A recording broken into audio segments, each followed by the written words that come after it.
ಶ್ರೀ ವೇದಾಂತಾಚಾರ್ಯवर्यो मे सन्निधत्तां सदा हृदि सद्धश्रीरङ्गपृथ्वीश चरणत्राणशेखराग जयन्ति भुवनत्राणपदपङ्कजरेणमघा शिवते निगमान्तमगाधीशिकाय नमः शिवते वेदान्तरामानुमगाधीशिकाय नमः अस्मद्गुरुभ्यो नमः।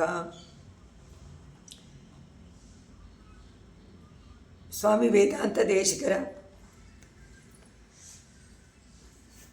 ಕಾವ್ಯವಾದಂತಹ ಪಾದುಕಾ ಸಹಸ್ರದಲ್ಲಿ ರತ್ನ ಸಾಮಾನ್ಯ ಪದ್ಧತಿನಲ್ಲಿದ್ದೀವಿ. ಅವರ 32 ಪದ್ಧತಿಗಳು, 32 ಪದ್ಧತಿನಲ್ಲಿ ಒಂದೊಂದು ಪದ್ಧತಿನಲ್ಲಿ ಅಂದರೆ ಅಧ್ಯಾಯದಲ್ಲಿ ಬೇರೆ ಬೇರೆ ವಿಷಯವನ್ನು ತಗೊಂಡು ಪಾದುಕಾದೇವಿಯ ಸೌಂದರ್ಯವನ್ನು ವರ್ಣನೆ ಮಾಡ್ತಾ ಆ ಸೌಂದರ್ಯಕ್ಕೋಸ್ಕರವಾಗಿರುವಂತಹ ರತ್ನಗಳು, ಆ ರತ್ನಗಳ ಕಿರಣಗಳ ವೈಭವ ಅದೇನು ಮಾಡುತ್ತೆ,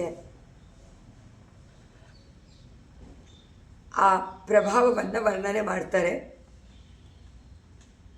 ಅದರಲ್ಲಿ 15ನೇ ಪದ್ಧತಿ ರತ್ನ ಸಾಮಾನ್ಯ ಪದ್ಧತಿ, ಅದರಲ್ಲಿ 26ನೇ ಶ್ಲೋಕ.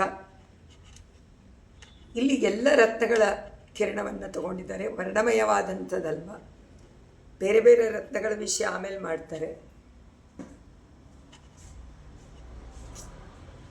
ನಿರ್ಧೂತಮೋಹತಿಮಿರಾಗಾತವ ರತ್ನದೀಪೈಃ ನಿರ್ವಿಶ್ಯಮಾನ ವಿಭವಂ ನದರಾಜಪುತ್ರ್ಯ ಪ್ರತ್ಯಕ್ಷಯಂತಿ ನಿಗಮಾಂತ ನಿಗೂಢಮರ್ಥಂ ಪಾದಾವನೇ ತ್ವಯಿ ನಿವೇಶಿತ ಭಾವಬಂಧಾಗ. 506ನೇ ಶ್ಲೋಕ. ಅಮ್ಮ ಪಾದುಕೆ, ನಿನ್ನ ನೋಡಿದ್ರೆ ಒಳ್ಳೆಯ ಪ್ರಕಾಶವನ್ನು ಬೀರ್ತಾ ಆ ಭಗವಂತನನ್ನು ತೋರಿಸಿಕೊಡ್ತಾ ಇದೆಯಾ.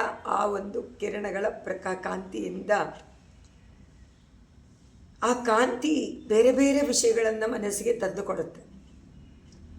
ಒಂದೇ ಥರ ನಾವು ಸುಮ್ಮನೆ ನಾವೆಲ್ಲ ಸಾಮಾನ್ಯ ಜನರು ಹೋದಾಗ ನಮಗೆ ಅದು ಬರೀ ಒಂದು ಪಾದುಕೆ, ಅದನ್ನು ತಲೆ ಮೇಲೆ ಇಡ್ತಾರೆ ಅಷ್ಟೇ ನಮಗೆ ಅನಿಸೋದು. ಅರ್ಚಾಮೂರ್ತಿಯಲ್ಲಿ ಸೇವೆ ಮಾಡ್ತಾ ಅದರ ವೈಭವ ಗೊತ್ತಾಗಲ್ಲ.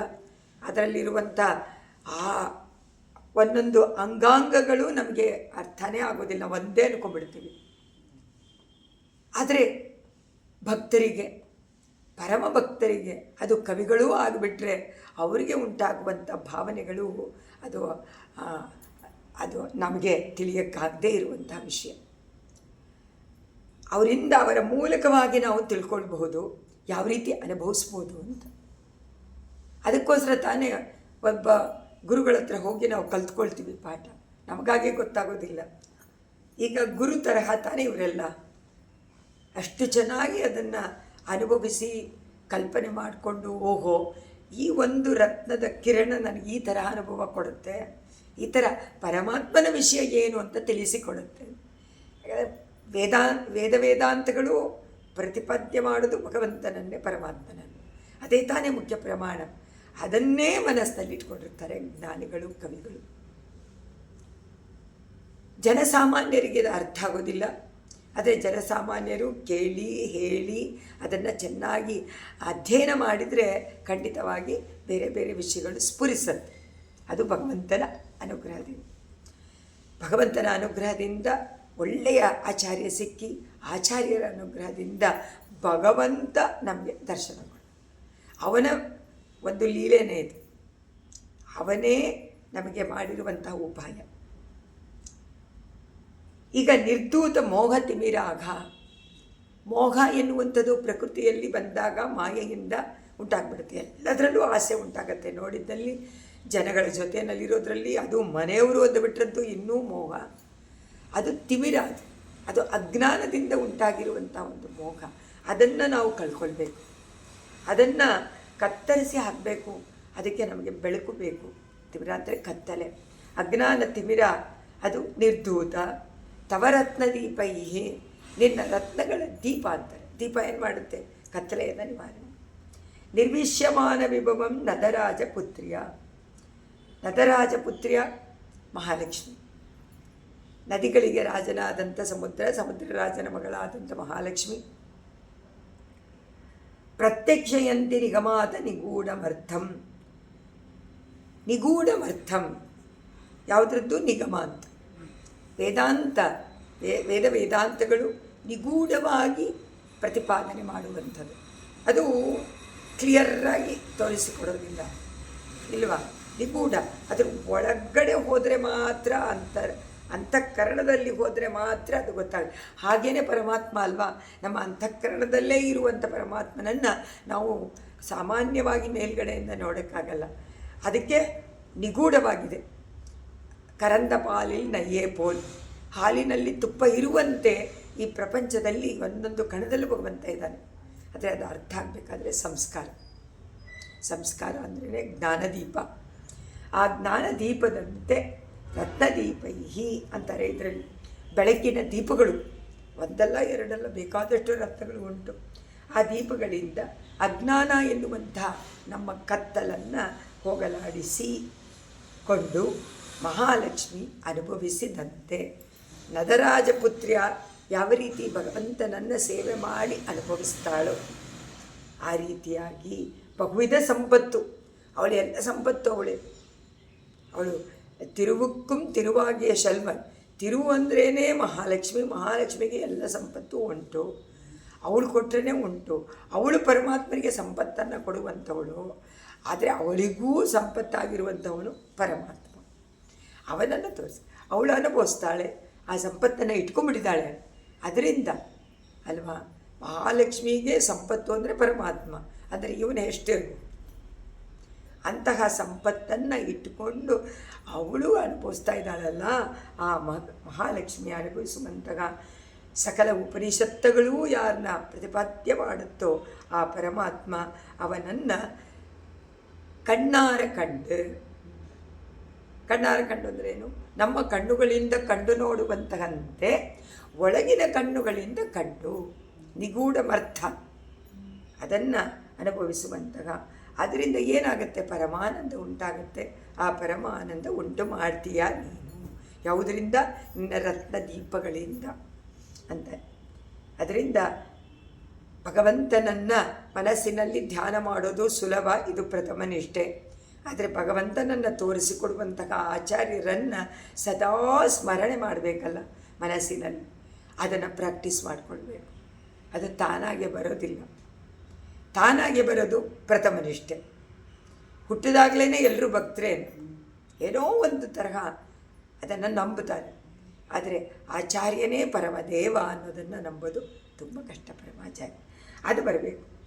ಅದರಿಂದ ಅವನ ಅಗಣಿತ ಕಲ್ಯಾಣ ಗುಣಗಳನ್ನು, ಅವನ ಸೌಂದರ್ಯವನ್ನು, ವಿಭವವನ್ನು ನಾವು ಅನುಭವಿಸ್ಬೇಕಾದ್ರೆ ನಮಗೆ ಯಾರಾದರೂ ಒಬ್ಬರು ತೋರಿಸಿಕೊಡಬೇಕು, ಹೇಳಿಕೊಡಬೇಕು.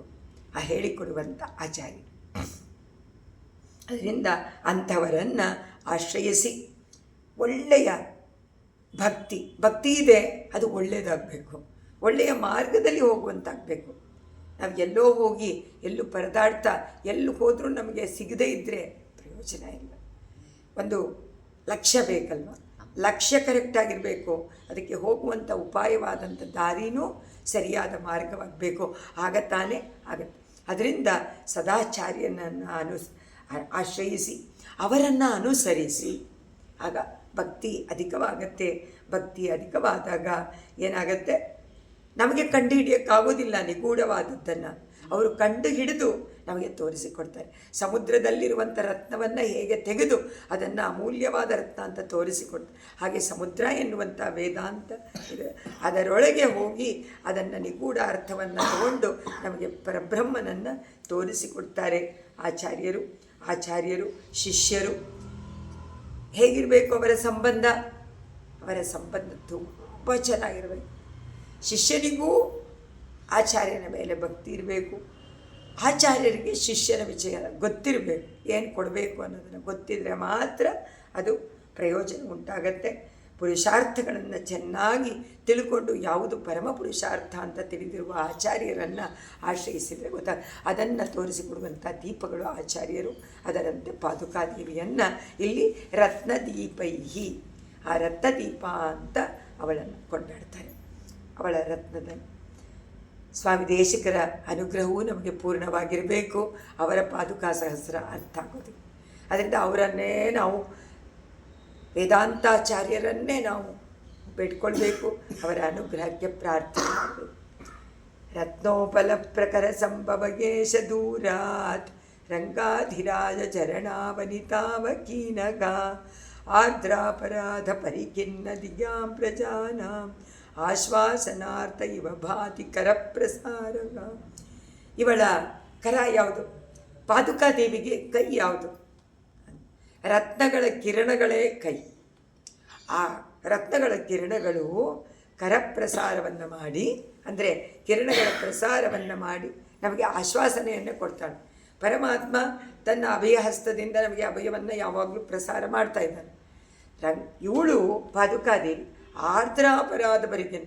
ನಾವು ಒಂದು ಅಪರಾಧವನ್ನು ಮಾಡಿ ಭಗವಂತನ ಮುಂದೆ ನಿಂತ್ಕೊಂಡು ಅಪ್ಪ ಕ್ಷಮಾಪಣೆ ಮಾಡು ಅಂತ ಕೇಳ್ಕೊತೀವಿ.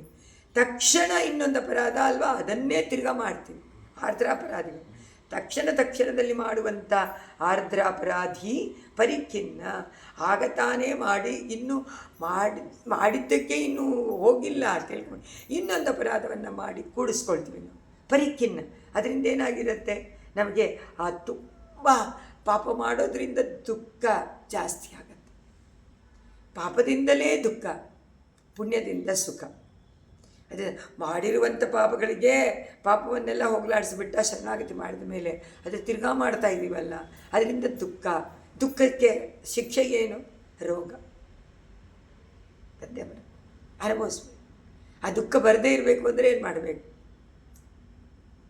ಅದಕ್ಕೆ ಆರ್ದ್ರಾಪರಾಧ ಪರಿಖಿನ್ನ ಧಿಯ. ನಮ್ಮ ಬುದ್ಧಿ ಅಷ್ಟು ಪಕ್ವವಾಗಿಲ್ಲ, ಮಲದಿಂದ ಕೂಡಿದೆ, ನಿರ್ಮಲವಾಗಿಲ್ಲ. ಆ ನಿರ್ಮಲವಾದ ಮನಸ್ಸಿದ್ದರೆ ಭಗವಂತ ತಾನಾಗಿ ಆಶ್ರಯಿಸಿಬಿಡ್ತಾನೆ. ಆಗ ಯಾವ ದುಃಖವೂ ಇಲ್ಲ, ಸದಾ ಪರಮಾತ್ಮನ ಅನುಭವ. ಅದನ್ನು ಮಾಡಿರುವಂಥವರು ಸ್ವಾಮಿ ದೇಶಿಕರು. ಆದರೆ ನಮಗೆ ಅರ್ಚಾರೂಪದಲ್ಲಿ ತೋರಿಸಿಕೊಡ್ತಾ ಇದ್ದಾರೆ. ಅರ್ಚಾರೂಪದಲ್ಲಿ ಮಾನಸಿಕವಾಗಿ ನಾವು ನಿಗೂಢವಾದಂಥ ಭಗವಂತನನ್ನು ನೋಡಲಿಕ್ಕೆ ಅಸಾಧ್ಯ. ಜ್ಞಾನ ಚಕ್ಷುಸ್ಸು, ಒಳಗಿನ ಕಣ್ಣು ಅದು ತೆಕ್ಕೊಳ್ಬೇಕಾದ್ರೆ ನಮಗೆ ಒಳ್ಳೆಯ ಪ್ರಕಾಶ ಬೇಕು. ಈ ಸಾಮಾನ್ಯ ಪ್ರಕಾಶ ಸಾಧ್ಯ ಇಲ್ಲ. ಆಚಾರ್ಯರು ಒಂದು ಸ್ವಲ್ಪ ಹೇಳಿಬಿಟ್ಟು ಅದನ್ನು ನಿಲ್ಲಿಸಿಬಿಟ್ರೆ ನಮ್ಗೆ ಅರ್ಥ ಆಗೋದಿಲ್ಲ. ಮತ್ತೆ ಮತ್ತೆ ಹೇಳಿ ಹೇಳಿ ಹೇಳಿ ದೀಪ ಹಚ್ಚಿ ಹಚ್ಚಿ ಹಚ್ಚಿ ಆ ಜ್ಞಾನವನ್ನು ವಿಕಾಸ ಮಾಡಬೇಕು. ಆವಾಗ ತಾನೇ ಗೊತ್ತಾಗತ್ತೆ, ಅನುಭವ ಬರುತ್ತೆ.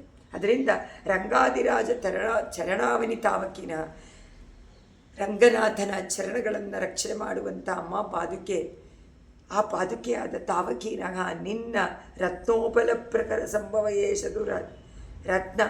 ಆ ರತ್ನ ಉಪಲ ಪ್ರಕರ ಸಂಭವ, ರತ್ನ ಹರಳುಗಳು ಅಂದರೆ ಕಲ್ಲು, ಅದು ಕಲ್ಲು ತಾನೆ. ಆ ಕಲ್ಲು ತಾನೇ ಈಗ ಕೊಡ್ತಾ ಇದೆ ಕಿರಣವನ್ನು, ಒಂದಕ್ಕೊಂದಕ್ಕೆ ಸೇರಿ ಅದು ಒಳ್ಳೆಯ ಕಿರಣಗಳನ್ನು ಕೊಡ್ತಾ ಇದೆ. ಉಂಟಾಗಿರುವಂಥ ದೂರಾತ್, ಅದು ಎಲ್ಲಿವರೆಗೂ ಆ ಕಿರಣಗಳು ಹರಿಯುತ್ತೆ ಅಂದರೆ ದೂರ, ಅದು ತುಂಬ ದೂರದವರೆಗೂ ಆ ನಿನ್ನ ಕರಪ್ರಸಾರ, ನಿನ್ನ ಕೈ ಎಷ್ಟು ದೂರ ಬೇಕಾದರೂ ಹೋಗುತ್ತೆ. ಸೂರ್ಯನ ಕಿರಣ ಎಷ್ಟು ದೂರ ಬರುತ್ತಲ್ಲ ನಮಗೆ, ಆ ಥರ ಇದು ಒಂದು ಸೂರ್ಯನಂತೆ ಪ್ರಕಾಶ, ಕತ್ತಲೆಯನ್ನು ನಿವಾರಣೆ ಮಾಡೋದಕ್ಕೆ. ಅದರಿಂದ ಅದು ನಾವು ಮಾಡಿರುವಂಥ ತಪ್ಪುಗಳು ಅದು ಹೋಗಿ ಸದಾಚಾರ್ಯರಲ್ಲಿ ನಿವೇದನೆ ಮಾಡಿಕೊಂಡು ಅದನ್ನು ಹೋಗಲಾಡಿಸಿಕೊಂಡ್ರೂ ಮುಂದೆ ಪ್ರಸಂಗ ಉಂಟಾಗತ್ತೆ. ಪಾಪಗಳನ್ನು ಮಾಡಿದ್ದು ಪ್ರಸಂಗ ಉಂಟಾಗತ್ತಾ? ನಾವೇ ಮಾಡಿಬಿಡ್ತೀವಿ. ಅದು ಅಜ್ಞಾನದಿಂದ ಮಾಡಿದ್ದು ಅಂತ ತಪ್ಪಿಸ್ಕೊಳ್ಳೋಕ್ಕಾಗಲ್ಲ. ಜ್ಞಾನದಿಂದ ಮಾಡಲೇಬಾರ್ದು, ಅಜ್ಞಾನದಿಂದ ಆಯಿತು ಅದಕ್ಕೆ ಕ್ಷಮಾಪಣೆ ಮಾಡು ಅಂದರೂ ಅದು ತಪ್ಪೇ. ನೀ ಜ್ಞಾನದಿಂದ ಮಾಡು, ಅಜ್ಞಾನದಿಂದ ಮಾಡು, ಅಪರಾಧವೇ, ಅದಕ್ಕೆ ಶಿಕ್ಷೆ ದುಃಖ ಬಂದೇ ಬರುತ್ತೆ, ರೋಗ ಏನು ತಡೆ ಇಲ್ಲ. ಆದರೂ ಭಗವಂತನಲ್ಲಿ ನಾವು ಪ್ರಾರ್ಥನೆ ಮಾಡ್ಕೊಳ್ಳೋ ಆರ್ದ್ರಾಪರಾಧಿಗಳು. ಅದರಿಂದ ಪಾದುಕಾದೇವಿ ತನ್ನ ಕರಪ್ರಸಾರದಿಂದ, ಕಿರಣಗಳ ದೀಪದಿಂದ ನಮಗೆ ಆಶ್ವಾಸನೆಯನ್ನು ಮಾಡಿ ಮುಂದೆ ಆಗದಂತೆ ಅನುಗ್ರಹ ಮಾಡಬೇಕು ಅನ್ನೋದೇ ಪ್ರಾರ್ಥನೆ. ಮಾಡ್ತೀಯಾ ನೀನು? ಅದನ್ನು ನಾವೀಗ ಪ್ರಾರ್ಥನೆ, ಗೊತ್ತಾಯ್ತೋ ಇಲ್ವೋ? ದೇಶಿಕರು ತಿಳಿಸಿಕೊಡ್ತಾ ಇದ್ದಾರೆ, ಅವ್ರು ಪ್ರಾರ್ಥನೆ ಮಾಡಿ ಆ ಕಾಂತಿಯನ್ನು ಕಂಡು ಅನುಭವಿಸಿ ಅಂತ. ಅದನ್ನು ಅನುಭವಿಸಬೇಕು. ನಮ್ಮ ಆಳ್ವಾರ ಸೂಕ್ತಿಗಳೂ ಕೂಡ ಎಲ್ಲ ಅದನ್ನು ಹೇಳಿದ್ರೆ ಸಾಕು, ನಮ್ಮ ತಪ್ಪುಗಳನ್ನೆಲ್ಲ ಪರಮಾತ್ಮ ಒಪ್ಕೊಂಡು ಬಿಡ್ತಾನೆ. ಯಾಕಂದರೆ ಚೆನ್ನಾಗಿ ಅದನ್ನು ಹೇಳ್ತಾರೆ, ಆಶ್ವಾಸನೆ ಮಾಡ್ತಾರೆ ಆಳ್ವಾರು. ಪ್ರಬಂಧವನ್ನು ನೀವು ದಿವ್ಯ ಪ್ರಬಂಧಗಳನ್ನು ಪ್ರತಿನಿತ್ಯ, ಅದಕ್ಕೋಸ್ಕರನೇ ಸ್ವಾಮಿ ರಾಮಾನುಜರು ನಿತ್ಯಾನುಸಂಧಾನ ಅಂತ ಅದರಿಂದ ರತ್ನಗಳನ್ನು ತೆಗೆದು, ಇದು ಒಂದು ಸಮುದ್ರ, ಸಾಮಾನ್ಯ ಅಲ್ಲ ದಿವ್ಯ ಪ್ರಬಂಧ, ವೇದದಂತೆಯೇ ಇದು ಒಂದು ಸಮುದ್ರ, ಅದರಲ್ಲಿ ರತ್ನಗಳು ಬೇಕಲ್ಲ, ಆ ರತ್ನಗಳೇ ನಿತ್ಯಾನುಸಂಧಾನ. ಆ ನಿತ್ಯ ಅನುಸಂಧಾನ ಮಾಡುವಂಥ ಆ ಪ್ರಬಂಧವನ್ನು ನಾವು ಪ್ರತಿನಿತ್ಯ ಅಧ್ಯಯನ ಮಾಡಿದ್ರೂ ಸಾಕು, ನಮಗೆ ಆ ದುಃಖ ಪಾಪ ಎಲ್ಲ ನಿವಾರಣೆ ಆಗುತ್ತೆ, ಪರಮಾತ್ಮನ ದರ್ಶನಕ್ಕೆ ದಾರಿಯನ್ನು ಮಾಡಿಕೊಡು ಉಪಾಯ. ಅದರಿಂದ ಹೇಳ್ತಾರೆ, ಕರುಣಾಪೂರ್ಣ ಸಾಮರ್ಥ್ಯ ಉಂಟು ಅವರಿಗೆ, ಆಳ್ವಾರುಗಳಿಗೆ. ಅದಕ್ಕೋಸ್ಕರ ಸುಲಭವಾಗಿ ಮಾಡಿಕೊಟ್ಬಿಟ್ರು. ವೈಕುಂಠವನದಲ್ಲಿ ಹೋಗುವಂಥ ಮಾರ್ಗವನ್ನೇ ವರ್ಣನೆ ಮಾಡಿಕೊಟ್ಬಿಟ್ರು. ಹೇಗೆ ಹೋಗಿ ಹೇಗೆ ಅನುಭವಿಸ್ಬೋದು ನೀವು ನಿಜವಾದ ಶರಣಾಗತಿಯನ್ನು ಪರಮಾತ್ಮನಲ್ಲಿ ಮಾಡಿದರೆ. ಇದರಲ್ಲಿ ಅದೇ ಹೇಳ್ತಾರೆ, ರಂಗನಾಥನ ಅಭಯ ಹಸ್ತದಂತೆ ಇವಳ ಕಿರಣಗಳ ಪ್ರಸಾರ. ಅದನ್ನು ಅರ್ಥ ಮಾಡಿಕೊಳ್ಬೇಕು, ಅನ್ವಯಿಸ್ಕೊಳ್ಬೇಕು. ನೆಕ್ಸ್ಟ್ ಶ್ಲೋಕ, ವ್ಯಾಮುಖ್ಯತೋ ವಿಷಗಿ ಬಾಲ ಮೃಗಾನ್ ಮದೀಯಾನ್ ಸಂಸಾರ ಘರ್ಮ ಜನಿತಾಸು ಮರೀಚಿಕಾಸು ಪಾದಾವನಿ ಪ್ರಗುಣರತ್ನ ಮರೀಚ ಜಾಲೈಗೆ ಆಕೃಷ್ಯ ವಿಶ್ರಮಯ ಕೇಶವ ಕಾಂತಿ ಸಿಂಧೌ. ಇದು ಈ ಶ್ಲೋಕದಲ್ಲಿ ಹೇಳ್ತಾರೆ, ನಮಗೆ ವ್ಯಾಮೋಹ, ವಿಷಯಿ ಬಾಲ ಮೃಗಾನ ಮದೀಯಾನ್. ವಿಷಯ ಅಂದ್ರೇ ಇಂದ್ರಿಯಗಳ ವಿಷಯ. ನಮಗೆ ವಿಷಯ ಗೊತ್ತಾಗೋದೇನೆ, ಜ್ಞಾನ ಉಂಟಾಗೋದೇನೆ ಪ್ರಕೃತಿಯಲ್ಲಿ ನೋಡುವಂಥ ವಸ್ತು ನಮ್ಮ ಇಂದ್ರಿಯಗಳಿಂದ. ಆ ಇಂದ್ರಿಯಗಳು ಈ ಸಂಸಾರವನ್ನು ನಮಗೆ ಮೋಹವನ್ನು ಉಂಟು ಮಾಡುವಂಥ, ಇಂದ್ರಿಯಗಳಿಗೆ ಮೋಹ ಉಂಟಾಗ್ಬಿಡುತ್ತೆ. ಈ ಮನಸ್ಸಿಗೆ ಆಗೋದಿಲ್ಲ, ಆತ್ಮಕ್ಕಾಗೋದಿಲ್ಲ, ಆದರೆ ಇಂದ್ರಿಯಗಳ ಮೂಲಕ ಹೊಟ್ಟೋಗ್ಬಿಡುತ್ತೆ, ಕಂಟ್ರೋಲೇ ಮಾಡೋಕ್ಕಾಗೋದಿಲ್ಲ. ಅಷ್ಟು ಸುಂದರ ಅಲ್ವಾ? ಮೊನ್ನೆನೇ ಹೇಳಿದಂತೆ ಪ್ರಕೃತಿ ಪರಮಾತ್ಮನ ಸೃಷ್ಟಿ ಅಷ್ಟು ಸುಂದರ, ಒಂದೊಂದು ಅತ್ಯಾಶ್ಚರ್ಯ, ಅತ್ಯದ್ಭುತ. ಹೀಗ ಅನ್ನುವಂತೆ ನಾವು ಮರಳು ಮಾಡಿಬಿಡ್ತಾನೆ ಪರಮಾತ್ಮ. ಇದರಲ್ಲಿ ಬಿಡಿಸೋದೇ ಇಲ್ಲ. ಈ ಮಾಯೆಯನ್ನು ದಾಟಿಸ್ಬೇಕಾದ್ರೆ ಅವನೇ ಮಾಯಾಮೇತಾಂ ತರಂತಿದೆ, ನಾನೇ ಮಾಡಿಸ್ಬೇಕೇ ವಿನಃ ಮಾಮೇವಯೇ ಪ್ರಪದ್ಯಂತೆ ಮಾಯಾಮೇತಾಂ ತರ. ಅದರಿಂದ ನನ್ನಲ್ಲೇ ಪ್ರಪತ್ತಿ ಮಾಡು, ನಾನೇ ಮಾಯೆಯಿಂದ ದೂರ ಮಾಡ್ತೀನಿ. ಸಂಸಾರದಿಂದ ದೂರ ಆಗಬೇಕಾದ್ರೆ ಭಗವಂತನಲ್ಲಿ ಅವನೊಬ್ಬನು. ಅದರಿಂದ ಅಮ್ಮ ಪಾದುಕೆ, ನನ್ನ ಕಣ್ಣು, ನನ್ನ ಇಂದ್ರಿಯಗಳು ಎಲ್ಲವೂ ಕೂಡ ಏನು ಮಾಡುತ್ತೆ, ಈ ಜೊತೆಯಲ್ಲಿರುವಂತಹ ಸಂಸಾರದಲ್ಲಿ, ಸಂಸಾರ ಅಂತೀವಲ್ಲ, ಸಂಸಾರ ಅಂದ್ರೇ ಹೆಂಡತಿ ಅಂದ್ಬಿಟ್ರು. ಹೆಂಡತಿ ಅಲ್ಲ, ಸಂಸಾರ ಅಂದ್ರೇ ಶರೀರ, ಪೂರ್ತಿ ಪ್ರಪಂಚ. ಹೆಂಡತಿ, ಮಕ್ಕಳು, ಮರಿ, ಹಣ, ಕಾಸು, ಮನೆ ಎಲ್ಲ ಇದೆಯಲ್ಲ, ತೋಟ, ಬಾವಿ ಅಂತಾರೆ ಪೆರಿಗಾಡುವರು, ಎಲ್ಲನೂ ನಮಗೆ ಮೋಹವನ್ನು ಉಂಟು ಮಾಡುವುದು. ನಂದು ಅದರಲ್ಲಿ ಮಮಕಾರ, ಅಹಂಕಾರ, ಮಮಕಾರ. ನಾನು ಸಂಪಾದಿಸಿದ್ದು ನನ್ನದ್ದು ಅಂತ ತಾನೇ ಹೇಳಿ. ನಮ್ಮನೆ ಅಂದರೆ ನಿಮ್ಮ ಮನೆ ಅಂತ ಹೇಳಿಬಿಡ್ತೀವ ಯಾವತ್ತಾದರೂ ನಾವು? ಬೇರೆಯವ್ರ ಮನೆ ಅಂತ ಹೇಳ್ತೀವ? ರೀ ನಮ್ಮನೆ ರೀ, ಇದು ನಾನು ಕಟ್ಟಿಸಿದ್ದು, ನನ್ನ ಹೆಸರಿನಲ್ಲಿದೆ ಅಂತ ಹೇಳ್ಕೊಳ್ತೀವಿ. ಏನು ಪ್ರಯೋಜನ? ಎಲ್ಲ ಭಗವಂತನ. ಇದು ಮೋಹ, ಇದೇ ಮೋಹ. ನಾವು ಹೇಗೆ ನಮ್ಮ ಮಕ್ಕಳು, ಮಡದಿ ಮಕ್ಕಳಲ್ಲಿ ನಾವು ಮೋಹ ಅಂದರೆ ಪ್ರೇಮವನ್ನು ತೋರಿಸಿ ಕಟ್ಟಾಕ್ಕೊಳ್ತೀವಿ ಸಂಬಂಧ. ಆದರೆ ಪರಮಾತ್ಮ ಸರ್ವಬಂಧು, ಅವನಲ್ಲಿ ಕಟ್ಟಾಕ್ಕೊಳ್ಳೋದಿಲ್ಲ. ನಾವು ಕಟ್ಟಾಕುವಂತನೂ ಕೇಳೋದೂ ಇಲ್ಲ, ನಮಗಂತೂ ಬರೋದಿಲ್ಲ. ಅವನಾದರೂ ನಮ್ಮ ಮೇಲೆ ಪ್ರೀತಿ ತೋರಿಸ್ಬೇಕಲ್ಲ ಅಂದರೆ ಅದೂ ಇಲ್ಲ. ಯಾಕೆಂದರೆ ನಾವು ಆ ಥರ ನಡ್ಕೊಳ್ಳೋದಿಲ್ಲ. ಎಷ್ಟು ಕಷ್ಟ. ಕಡೆಗೆ ಏನು ಅನುಭವಿಸ್ತೀವಿ? ಕಷ್ಟ, ದುರಂತಗಳು, ಕಷ್ಟಗಳು, ರೋಗ, ಜರೆ ಎಲ್ಲನೂ ಉಂಟಾಗತ್ತೆ. ಎಷ್ಟು ಆಮೇಲೆ ಕಡೆಯಲ್ಲಿ ಜಿಗುಪ್ಸೆ ಉಂಟಾಗತ್ತೆ. ಮೊದಲೇ ಜಿಗುಪ್ಸೆ, ಮೋಹದ ಬದಲು ಜಿಗುಪ್ಸೆ. ಆದರೆ ಜಿಗುಪ್ಸೆ ಅಂತ ಕೈ ಬಿಡೋಕ್ಕಾಗೋದಿಲ್ಲ. ಕರ್ತವ್ಯಕ್ಕೋಸ್ಕರವಾಗಿಯೇ ಪರಮಾತ್ಮ ಈ ಸಂಬಂಧಗಳನ್ನು ಉಂಟು ಮಾಡಿರೋದು. ಈಗ ತಾನೇ ಪ್ರಕೃತಿ ಉಂಟು ಮಾಡಿರೋದೇ ಅದಕ್ಕೋಸ್ಕರ. ನಿನಗೆ ಯಾವಾಗ ಹುಟ್ಟಿದ ತಕ್ಷಣ ತಿರುಮಲ ಶಪ್ಪೀರ ನಮ್ಮ ಇವರು ನಮ್ಮಾಳ್ವಾರ್, ಸ್ವಾಮಿ ನಮ್ಮಾಳ್ವಾರ್ ಅವರಿಗೆ ಬಂದುಬಿಡ್ತು. ಅವತಾರ ಹುಟ್ಟಿದ ತಕ್ಷಣ ಅವ್ರಿಗೇನು ಅನ್ನಿಸ್ತು? ಈ ಪ್ರಪಂಚ ಬೇಡ ಅನ್ನಿಸ್ತು. ಇಬ್ಬರೂ ಅದರಿಂದ ಹಸಿವು ಇದು ಏನು ಇಲ್ಲದೆ ಇರೋರಂತಾಗ್ಬಿಟ್ರು. ಮುಟ್ಲೇ ಇಲ್ಲ, ನೀರು ಕುಡಿಲಿಲ್ಲ, ಹಾಲು ಕುಡಿಲಿಲ್ಲ, ಏನೂ ಸೇವನೆ ಮಾಡಲಿಲ್ಲ. ಹೆಂಗಿದ್ರು ನೋಡಿ, ಅದು ಅವರಿಗೆ ಜಾಯಮಾನದಲ್ಲಿ ಬಂದುಬಿಡ್ತು. ನಮಗೆ ಬಂದಿಲ್ಲ. ಆ ಥರ ಯಾವಾಗ ಬರುತ್ತೆ? ನಮಗೆ ಕಡೆಯಲ್ಲಿ ಬರುತ್ತೆ. ಬರುತ್ತೆ ಅಂತ ಅದು ಎಲ್ಲರಿಗೂ ಬರುತ್ತೆ ಅಂತ ಹೇಳೋಕ್ಕಾಗೋದಿಲ್ಲ. ಯಾರಿಗೋ ಒಬ್ಬರಿಗೆ ಕಡೆಯಲ್ಲಿ ಅವಾಗ ಜಿಗುಪ್ಸೆ ಉಂಟಾದಾಗ, ಅಪ್ಪ ನಿನ್ನ ತಿರುವಡಿ ಸೇರಿಸ್ಕೊಳಪ್ಪ, ಯಾತಕ್ಕಪ್ಪ ಇಟ್ಟಿದೆಯಾ ಇಲ್ಲಿ, ಸಾಕು ಸಾಕು ಸಂಸಾರ ಅಂತ ಅವಾಗ ಈ ಶರೀರ ಪ್ರತಿನಿತ್ಯ ನಾವು ಎದ್ದಾಗ ಅಯ್ಯೋ ಈ ಸಂಸಾರ ಎನ್ನುವಂಥ ಹಾವಿನ ಜೊತೆಯಲ್ಲಿ ಮಲ್ಕೊಂಡಿದ್ದ ನಾನು ಅಂತ ಅದು ಎಲ್ಲ ಆಚಾರ್ಯರು ಹೇಳಿರುವಂತಹ ಚೂರ್ಣಿಕೆಗಳಲ್ಲಿದೆ.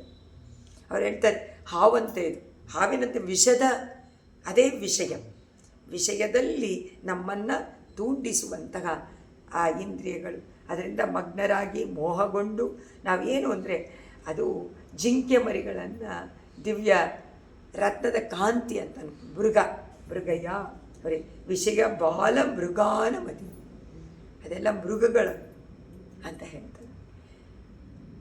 ನಮ್ಮ ಕಷ್ಟಕ್ಕೆ ಅಂತ್ಯವೇ ಇಲ್ಲ. ಅದು ದುರತ್ಯಯ ಮಮ ಮಾಯ ದುರತ್ಯಯ, ಅದನ್ನು ಯಾರೂ ದಾಟಕ್ಕೆ ಸಾಧ್ಯ ಇಲ್ಲ, ಅವರವರೇನೆ. ಅದರಿಂದ ಇಂದ್ರಿಯಗಳು ಎನ್ನುವಂಥ ಜಿಂಕೆ ಮರಿಗಳು ಇದು. ಜಿಂಕೆ ಮರಿ ಹೇಗೆ ಓಡಾಡ್ತಾ ಇರುತ್ತೋ ಅಲ್ಲಿ ಇಲ್ಲಿ ಮಾಡಿಕೊಂಡು ಹಾಗೆ ಇದು ಓಡಾಡ್ತಾ ಇರುತ್ತೆ. ಆದರೆ ನೀನು ನಿನ್ನ ರತ್ನಗಳ ಕಿರಣ ಕಾಂತಿ ಎನ್ನುವಂಥ ಕೈ ಅಥವಾ ಬಲೆ, ಆ ಜಾಲದಿಂದ ಆ ಜಿಂಕೆ ಮರಿಗಳನ್ನು ಹಿಡಿಬೇಕು. ನೀನೆಲ್ಲ ಬೇಟೆ ಆಡಬೇಕು ಅಂತ ಬೇಟೆಯಾಡಿ ಜಿಂಕೆ ಮರಿಗಳನ್ನು ಹಿಡಿದು ಅದನ್ನು ಕಟ್ಟಾಕಿ ಏನು ಮಾಡಬೇಕು, ಶ್ರೀಮನ್ನಾರಾಯಣನಲ್ಲಿ ನಮಗೆ ಭಕ್ತಿ ಉಂಟಾಗುವಂತೆ ಮಾಡು. ಅಲ್ಲಿ ತಾನೇ ಅದನ್ನು ಪಳಗಿಸೋದು ಅಂತ. ಕೆಡ್ಡಾದಲ್ಲಿ ಆನೆಯನ್ನು ಹಿಡಿದು ಅದನ್ನು ಪಳಗಿಸಿ ಸಾಧು ಪ್ರಾಣಿಯಾಗಿ ಮಾಡಿ ರಾಜ ಹೇಗೆ ಅವನಿಗೆ ಉಪಯೋಗ ಮಾಡಿಕೊಳ್ತಾನೆ, ಆ ರೀತಿ ಪರಮಾತ್ಮ ನಮ್ಮನ್ನು ಉಪಯೋಗ ಮಾಡಿಕೊಳ್ಬೇಕು ಅಲ್ವಾ, ಪಳಗಿಸಬೇಕು. ಅದನ್ನು ನೀರು ಮಾಡುವಂಥ ನಿನ್ನ ಕರದ ಕಿರಣಗಳು ಎನ್ನುವಂಥ ರತ್ನದ ಕಿರಣಗಳು ಎನ್ನುವಂಥ ಕೈಗಳ ಬಲೆಯಿಂದ ಹಿಡಿದು ಅದನ್ನು ಅಡಗಿಸಿ ಪರಮಾತ್ಮನಲ್ಲಿ ಭಕ್ತಿ ಉಂಟಾಗುವಂತೆ ಮಾಡು. ಆಕೃಷ್ಯ ವಿಶ್ರಮೆಯ ಕೇಶವ ಕಾಂತಿ ಸೆಂದವು, ಕೇಶವ ಕಾಂತಿ. ಅದರಿಂದ ಹೇಳ್ತಾರೆ ಇಲ್ಲಿ ನೀನು ಏನು ಮಾಡಬೇಕು, ಸಂಸಾರದಲ್ಲಿ ನಮಗೆ ಆಸೆ ಉಂಟಾಗತ್ತೆ. ಅದರಿಂದ ಘರ್ಮ ಜನಿತಾಸು, ಅದರಿಂದ ಬೆಸುಗೆ, ಘರ್ಮ ಅಂದರೆ ಬೆಸುಗೆ ಉಂಟಾಗುತ್ತೆ. ಜನಿತಾಸು ಉಂಟಾಗಿ ಮರೀಚಿಕಾಸು ಬಿಸಿಲು ಕುದುರೆಗಳು, ಆ ಬಿಸಿಲು ಕುದುರೆಗಳಲ್ಲಿ ವ್ಯಾಮೋಹ ಭ್ರಾಂತಿ. ಈಗ ಅದೇ ತಾನೇ ಭ್ರಾಂತಿ. ನಮಗೆ ಯಾವ್ರ ಮೇಲೆ ಮೋಹ ಇಟ್ಕೊಳ್ಬಾರ್ದೋ ಅವ್ರ ಮೇಲೆ ಮೋಹ ಇಟ್ಕೊಳ್ಳೋದು, ಅದು ಭ್ರಮೆ. ಆ ಭ್ರಮೆ ಎನ್ನುವಂತಹ ಮದೀಯಾನ್ ಬಾಲ ಮೃಗಾನ್, ಅದು ಉಂಟಾಗಿರೋದು ಯಾವುದರಿಂದ, ನನ್ನ ಇಂದ್ರಿಯಗಳಿಂದ. ಇಂದ್ರಿಯಗಳು ಎನ್ನುವಂಥ ಜಿಂಕೆಯ ಮರಿ ಬಾಲ ಮೃಗಾನ್. ಅದರಿಂದ ನಿನ್ನ ಪ್ರಗುಣ ರತ್ನ ಮಯೂಖ, ನಿನ್ನ ಸುಂದರವಾದ ನಿನ್ನಲ್ಲಿರುವಂಥ ರತ್ನಗಳ ಮಯೂಖ, ಆ ಕಿರಣಗಳು ಎನ್ನುವಂತಹ ಬಲೆಯಿಂದ ಸಮೂಹಗಳಿಂದ ಉತ್ತಮವಾದ ಬಲೆ ಅಂತ ಅದು ಉತ್ತಮಳಲ್ವಪ್ಪ ಅದು ಕದು. ಅದರಿಂದ ಅವಳ ಬಲೆ ಅನ್ನುವಂಥದ್ದು ಉತ್ತಮ. ಆ ಉತ್ತಮವಾದ ಬಲೆಗಳಿಂದ ಆಕೃಷ್ಯ ನನ್ನನ್ನು ಹಿಡ್ಕೊಂಡು ಕೇಶವ ಕಾಂತಿ ಸೆಂದವು. ಕೇಶವ ಕಹ ಈಶಗ, ಕಹ ಅಂದರೆ ಚತುರ್ಮುಖ ಬ್ರಹ್ಮ, ಈಶ ಅಂದರೆ ಶಿವ, ಇಬ್ಬರಿಗೂ ನಾಥನಾದಂಥ ಪರಮಾತ್ಮ. ಆ ಪರಮಾತ್ಮನ ಸೌಂದರ್ಯ ಎನ್ನುವಂತಹ ಸಾಗರ, ಆ ಸಾಗರದಲ್ಲಿ ವಿಶ್ರಮಯ, ಅಲ್ಲಿ ಆಯಾಸವನ್ನು ವಿಶ್ರಾಮ ಮಾಡಿ ಆಯಾಸವನ್ನು ಯಾಕಂದರೆ ಈ ಥರ ಇಂದ್ರಿಯಗಳು ಹೋಗಿ ಹೋಗಿ ಹೋಗಿ ಕಷ್ಟಪಟ್ಟುಬಿಟ್ಟಿದೆ. ಅದನ್ನೆಲ್ಲ ಹಿಡಿದು ಅದನ್ನು ಆಯಾಸ ತೀರುವಂತೆ ಕೇಶವ ಸಿಂಧು, ಕೇಶವ ಎನ್ನುವಂಥ ದೊಡ್ಡ ಸಾಗರ, ಕಲ್ಯಾಣ ಗುಣ ಆಕರ ಸಾಗರ, ಅವನ ಕಲ್ಯಾಣ ಗುಣಗಳಲ್ಲಿ ಮುಳುಗಿ ವಿಶ್ರಾಮವಾಗಿ ಅದನ್ನು ಅನುಭವಿಸಿ ಶಾಂತಿಯನ್ನು ಪಡ್ಕೊಳ್ಳುವಂತೆ ಮಾಡು ಅಂತ ಪಾದುಕಾ ದೇವಿಯನ್ನು ಪ್ರಾರ್ಥನೆ ಮಾಡಿಕೊಳ್ತಾರೆ. ಅದರಿಂದ ನಮ್ಮಾಳ್ವಾರವರ ದಿವ್ಯ ಪ್ರಬಂಧ ಅದು ಒಂದೊಂದು ತತ್ವಹಿತ ಪುರುಷಾರ್ಥವನ್ನು ತಿಳಿಸಿ, ಪಂಚಕವನ್ನು ತಿಳಿಸಿ ಪರಮಾತ್ಮನನ್ನು ಆ ಇಂದ್ರಿಯಗಳು ಅನುಭವಿಸುವಂತೆ ಮಾಡುವಂಥದ್ದು. ಅದರಿಂದ ಅವರೂ ಕೂಡ ನಮಗೇನು ಮಾಡ್ತಾರೆ, ಪರಮಾತ್ಮನ ಸಾಗರ ಗುಣಸಾಗರದಲ್ಲಿ ಮುಳುಗಿಸ್ತಾರೆ ಅಲ್ವಾ. ಅವ್ರು ಹೇಳೋದೇ ಹಾಗೆ, ನಿನ್ನ ನಿನ್ನ ತಿರುಕೈಗಳು ಎಷ್ಟು ಚೆನ್ನಾಗಿದೆ, ಕಮಲವಾಗಿದೆ, ನಿನ್ನ ಮುಖ ಕಮಲ, ನಿನ್ನ ಕಣ್ಣು ಕಮಲ, ನಿನ್ನ ಪಾದ ಕಮಲ, ಎಂತಹ ಸುಂದರವಾದ ತಟಾಕಪ್ಪ ನೀನು, ಆ ತಟಾಕದಲ್ಲಿ ಮುಳುಗಿಸುವಂತೆ ಕೇಳ್ಕೊಳ್ತಾರೋ ಹೇಳ್ತಾರೋ ಇಲ್ವೋ ಅವರು, ಅದನ್ನೇ ತಿಳಿಸಿಕೊಡ್ತಾರೆ ನಮ್ಮ ಆಳ್ವಾರ ದಿವ್ಯ ಪ್ರಬಂಧ. ಪರಮ ಪುರುಷಾರ್ಥವಾದ ಕೈಂಕರ್ಯ ಪ್ರಾಪ್ತಿ, ಆ ಪ್ರಾಪ್ತಿಯನ್ನು ತಂದುಕೊಡುವಂಥದ್ದು. ಆ ಭಾವಗಳನ್ನು ನಾವು ಆಳ್ವಾರ್ಗಳ ಮನೋಭಾವನೆಯನ್ನು ನಾವು ಅರ್ಥ ಮಾಡ್ಕೊಳ್ಬೇಕಾದ್ರೆ ಅನುಸಂಧಾನ ಮಾಡಿ ಅದರ ಅರ್ಥಗಳನ್ನು ತಿಳ್ಕೊಂಡಾಗ ಅಷ್ಟು ಆನಂದ ಉಂಟಾಗತ್ತೆ, ಆ ರಸಿಕತೆ ಉಂಟಾಗತ್ತೆ, ಭಾವುಕತೆ ಉಂಟಾಗತ್ತೆ. ಆಗ ನಮಗೆ ಈ ಭ್ರಾಂತಿ ಅನ್ನೋದು ನಿವಾರಣೆ ಆಗುತ್ತೆ. ಇಲ್ಲದೇ ಅಂದರೆ ಭ್ರಮ, ಮೋಹ ತಿಮಿರಾಗೋದು, ಅಲ್ಲಿ ಹೊಟ್ಟೋಗ್ತೀವಿ ನಾವು. ಅದರಿಂದ ಆಳ್ವಾರು ಪಾದುಕೆ ಒಂದೇ, ಇಬ್ಬರನ್ನು ಪ್ರಾರ್ಥನೆ ಮಾಡಿಕೊಳ್ಬೇಕು. ಪಾದುಕಾದೇವಿಯನ್ನು ಮಾಡಿಕೊಳ್ಬೇಕು, ಆಳ್ವಾರನ್ನು ಪ್ರಬಂಧವನ್ನು ಮಾಡ್ಕೊಂಡ್ಬಿಟ್ರೆ ಸಾಕು. ಪಾದುಕೆಯನ್ನು ಮಾಡಿಕೊಂಡ್ರೆ ನಮ್ಮ ಆಳ್ವಾರನ್ನು ಪ್ರಾರ್ಥನೆ ಮಾಡಿಕೊಂಡಂತೆ. ಅದರಿಂದ ಪ್ರತಿನಿತ್ಯ ನಿತ್ಯಾನುಸಂಧಾನದಲ್ಲಿ ಪಾದುಕಾ ಸಹಸ್ರವನ್ನು ಪ್ರತಿನಿತ್ಯ ಹೇಳಬೇಕು. 10 ಶ್ಲೋಕ ಆದರೂ ಅನುಸಂಧಾನ ಮಾಡಬೇಕು ಅಂತ ಆಚಾರ್ಯರು ತಿಳಿಸಿಕೊಟ್ಟಿದ್ದಾರೆ. ನಿತ್ಯ ಜೀವನದಲ್ಲಿ ನಮಗೆ ಜ್ಞಾನ ಉಂಟಾಗಿ ಪಾದುಕಾದೇವಿಯ ವೈಭವ ಗೊತ್ತಾದರೆ ಆಳ್ವಾರಗಳ ವೈಭವ ತಿಳ್ಕೊಂಡಂತೆ. ಅಂತರ್ನಿದಾಯ ಮುನಿಭಿಗಿ ಪರಿರಕ್ಷ್ಯಮಾಣ ಆತ್ಮೀಯ ರಶ್ಮಿ ಗುಣಿತ ಮಣಿಪಾದರಕ್ಷೆ ರಂಗೇಶ ಪಾದ ಕಮಲ ಪ್ರತಿಪನ್ನ ಮುದ್ರಾ ನೀವೀಮ ವೈಮಿ ಭವತಿ ನಿಗಮಾಂತವಾಚ. ನೀವೀಮ ವೈಮಿ ಅಮ್ಮ ಮಣಿಪಾದರಕ್ಷೆ. ಯಾವಾಗಲೂ ಮುನಿಭಿಹಿ ಪರಿರಕ್ಷಮಾನ, ಮುನಿಗಳು ಕೂಡ ನಿನ್ನನ್ನು ಸ್ತೋತ್ರ ಮಾಡ್ತಾರೆ. ಯಾಕಂದರೆ ನಿನ್ನನ್ನು ವೇದಗಳು ಕೊಂಡಾಡಿದ ಮೇಲೆ ಖಂಡಿತ ಆಚಾರ್ಯರೆಲ್ಲ ಅದನ್ನು ಕೊಂಡಾಡ್ತಾರೆ. ಇದರಲ್ಲಿ ಏನು ಪ್ರಮಾಣ ಅನ್ನೋದು ನಿಜ, ಅದರಲ್ಲಿ ಏನು ಸಂದೇಹ ಉಂಟಾಗೋದೇ ಇಲ್ಲ. ಅದರಿಂದ ಅಮ್ಮ ಪಾದುಕೆ ಋಷಿಗಳು ಯಾವಾಗಲೂ ನಿನ್ನನ್ನು ಕೊಂಡಾಡಿ ಮನಸ್ಸಿನಲ್ಲಿ ಧ್ಯಾನ ಮಾಡಿ. ಇಲ್ಲಿ ಮುನಿ ಅಂತಂದರೆ ಮೊದಲು ತೋರಿಸಿಕೊಟ್ಟಂಥವರು ವಾಲ್ಮೀಕಿ ಮುನಿಗಳು. ನೋಡಿ, ರಾಮಾಯಣ ಮುಂಚೆ ಪೂರ್ತಿ ಹೇಳಿಬಿಟ್ರು, ಅದನ್ನು ನಮಗೆ ಮನಸ್ಸಿನಲ್ಲಿ ಯಾವಾಗಲೂ ರಾಮಾಯಣದ ವಿಷಯ ಬರ್ತಾನೆ ಇರಬೇಕು. ಪಾದುಕೆ ಅಂದ ತಕ್ಷಣ ತೋರಿಸಿಕೊಟ್ಟಂಥವರು ವಾಲ್ಮೀಕಿ ಮುನಿಗಳು. ಅವರು ಕೊಂಡಾಡಿದಾರೋ ಇರು, ರಾಮಾಯಣ ಎನ್ನುವಂಥ ವೇದದಲ್ಲಿ ಕೊಂಡಾಡಿರುವಂಥವಳು ನೀನು. ಅದರಿಂದ ವೇದವೂ ಕೊಂಡಾಡಿದೆ. ವೇದವೇದ್ಯ ಪರಿಪುಂಸೆ ಜಾತೆ ದಶರಥ. ಅದರಿಂದ ಇದರಲ್ಲಿ ಅವರು ಹೇಳ್ತಾರೆ ಕೊಂಡಾಡಿದ್ದಾರೆ. ಅದರಿಂದ ಮುನಿಗಳು ನಿನ್ನನ್ನು ತಮ್ಮ ಹೃದಯದಲ್ಲಿ ಮನಸ್ಸಿನಲ್ಲಿ ಧ್ಯಾನ ಮಾಡ್ತಾರೆ. ಧ್ಯಾನ ಮಾಡಿ ನೋಡಿದಾಗ ನಿನ್ನಲ್ಲಿರುವಂತಹ ರತ್ನಗಳು ಅದರ ಶೋಭೆ ಕಾಣಿಸ್ಬಿಡುತ್ತೆ. ಹೇಗೆ ಹೊರಗಡೆ ಕಣ್ಣಿಗೆ ಕಾಣಿಸುತ್ತೋ ಅವರಿಗೆ ಒಳಗಡೆ ಧ್ಯಾನ ಮಾಡ್ತಾ ಕಾಣಿಸುತ್ತೆ. ಆ ಎಲ್ಲೂ ಬಿಡದಂತೆ ಅದು ಹೆಂಗೆ ಕಾಣಿಸುತ್ತೆ ಅಂದರೆ ಕಾಂತಿ ಎಲ್ಲ ಕಡೆಯಲ್ಲೂ ಹರಡಿಬಿಟ್ಟಿದೆಯಲ್ಲ, ಎಲ್ಲ ಒಂದೊಂದು ದಾರದಂತೆ ಕಾಣಿಸುತ್ತೆ. ಅದೇನು ಮಾಡುತ್ತೆ, ಹಗ್ಗ ಆ ಎಲ್ಲೆಲ್ಲೂ ನೀನು ಕಟ್ಟಾಕ್ಬಿಡ್ತೀಯ ಎಲ್ಲರನ್ನೂ ಅನ್ನುವಂಥ ಚೆನ್ನಾಗಿ ದಾರವನ್ನು ಕಳಿಸಿ ಅದನ್ನು ಕಟ್ಟಾಕುವಂತೆ ಹಗ್ಗದಿಂದ ಕಟ್ಟಾಕಿರುವಂತೆ ಕಂಗೊಳಿಸುತ್ತಪ್ಪ ನಿನ್ನ ಒಂದೊಂದು ರತ್ನದ ಕಿರಣವು. ನಿನ್ನ ಮೇಲೆ ಪಾದಗಳನ್ನು ಇಟ್ಟು ಪರಮಾತ್ಮ ರಂಗನಾಥ ಸದಾ ಕಾಲ ಸಂಚಾರ ಮಾಡ್ತಾನೆ. ಒಂದೊಂದು ಅವನವ ಅಲ್ಲಲ್ಲಿ ಇರುವಂತಹ ಮಂಟಪಗಳಲ್ಲಿ ಅವನು ವಿಜಯ ಮಾಡಿಸ್ತಾನೆ. ಒಂದೊಂದು ದಿವಸ ಒಂದೊಂದು ಮಂಟಪ, ಒಂದೊಂದು ದಿವಸ ಒಂದೊಂದು ಬೀದಿ ಸಂಚಾರ ಪದ್ಧತಿಯಲ್ಲಿ ಅನುಭವಿಸಿದಂತೆ. ಅದು ಆತ್ಮೀಯ ರಶ್ಮಿ ಗುಣಿತ. ಆತ್ಮೀಯ ಅಂದರೆ ನಿನ್ನ ಒಳಗೇ ಇರುವಂಥ ಆತ್ಮೀಯ ಅಂದರೆ ಆತ್ಮ ಒಳಗಡೆ ಇರುವಂಥ. ಆತ್ಮೀಯ ಅಂದರೆ ಶರೀರ, ಆತ್ಮೀಯ ಅಂದರೆ ಆತ್ಮಕ್ಕೆ ಸಂಬಂಧಪಟ್ಟ. ಅದು ಯಾವುದು? ರತ್ನಗಳು. ಆತ್ಮೀಯ ರಶ್ಮಿ ಗುಣಿತ, ಅದರಲ್ಲಿರುವಂಥ ಕಾಂತಿ ಗುಣಿತ ಎಲ್ಲ ಮಲ್ಟಿಪ್ಲೈ ಆಗತ್ತಂತೆ. ಒಂದು ಇದ್ದಂತಿಲ್ಲ, ಸಮೂಹಗಳು ಹಾಗೆ ಜಾಸ್ತಿಯಾಗಿ ಅಧಿಕವಾಗಿ ರಂಗನಾಥನನ್ನು ನೋಡಿದರೆ ಸಾಕು, ಅದನ್ನು ತೋರ್ಸೋಕ್ಕೋಸ್ಕರ. ಅದರಿಂದ ಅವನ ಪಾದಗಳನ್ನು ನೀನು ಧಾರಣೆ ಮಾಡ್ಕೊಂಡಿದೆಯೇನೋ, ರಂಗನಾಥನನ್ನು ಧಾರಣೆ ಯಾತಕ್ಕೆ ಅಂತಂದರೆ ಗುರುತಂತ.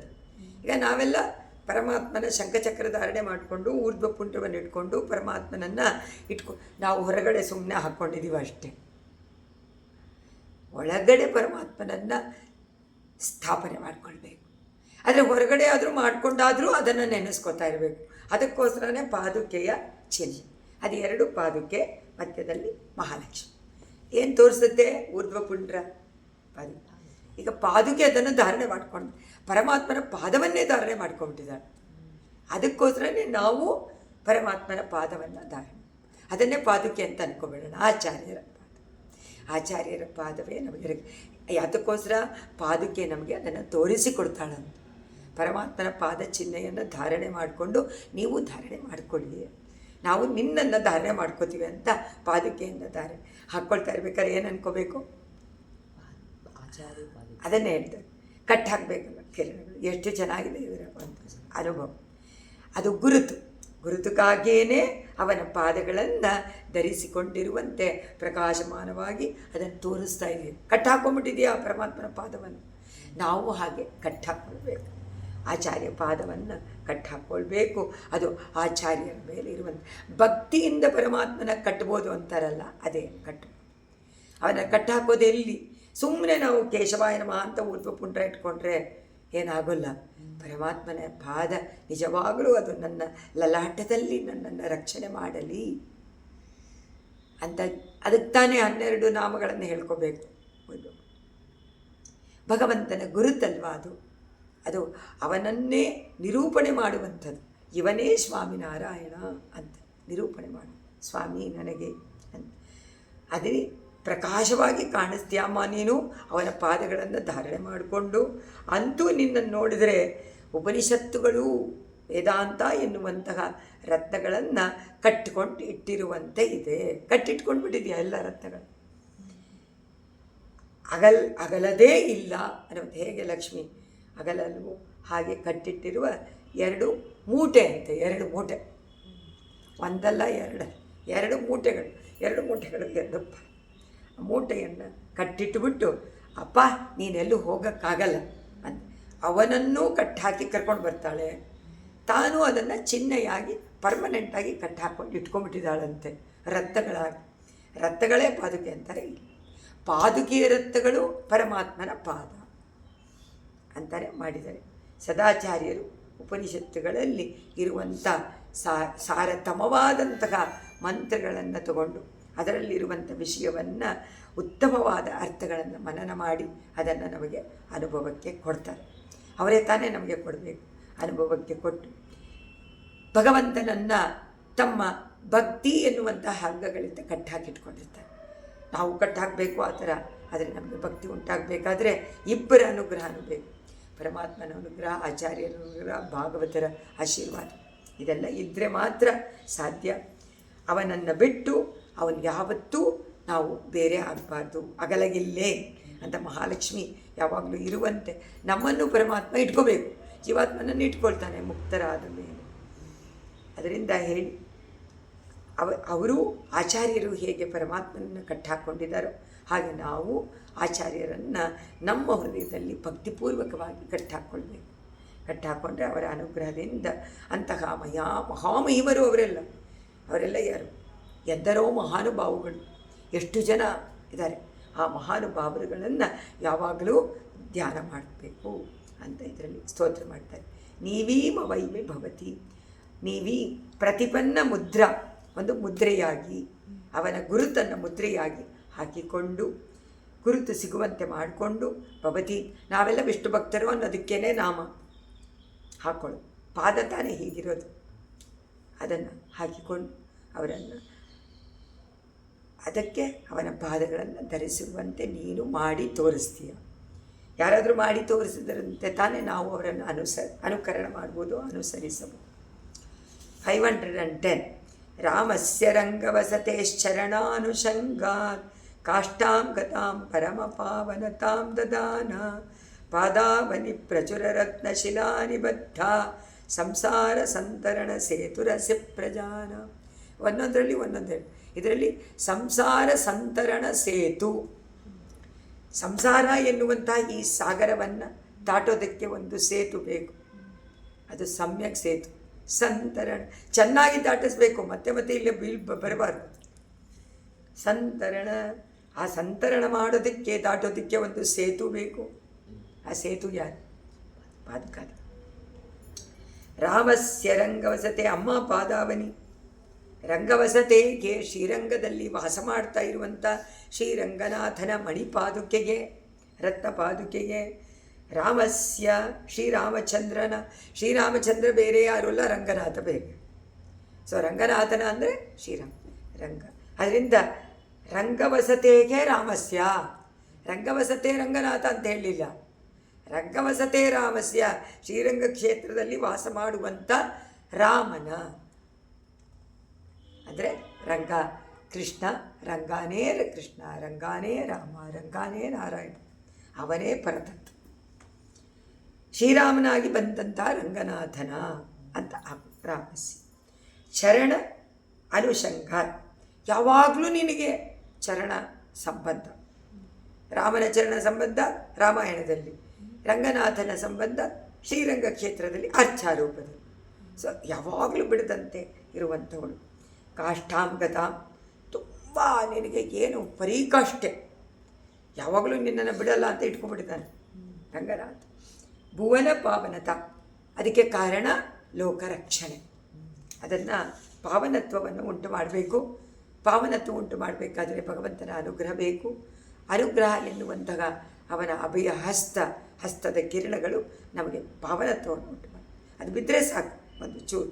ಈಗ ಸೂರ್ಯನ ಕಿರಣ ಬಿದ್ದರೂ ಅದು ಪರಿಶುದ್ಧ ಮಾಡುತ್ತಲ್ವ, ಅದಕ್ಕೋಸ್ಕರ ಅವನಿಗೆ ಅಗ್ನಿಯಲ್ಲಿ ಒಂದು ತೇಜಸ್ಸು, ಪರಮಾತ್ಮನ ತೇಜಸ್ಸಲ್ಲಿ ಅದು ಒಂದು ತೇಜಸ್ಸು, ಆ ತೇಜಸ್ಸು ಪರಿಶುದ್ಧ ಮಾಡುತ್ತೆ.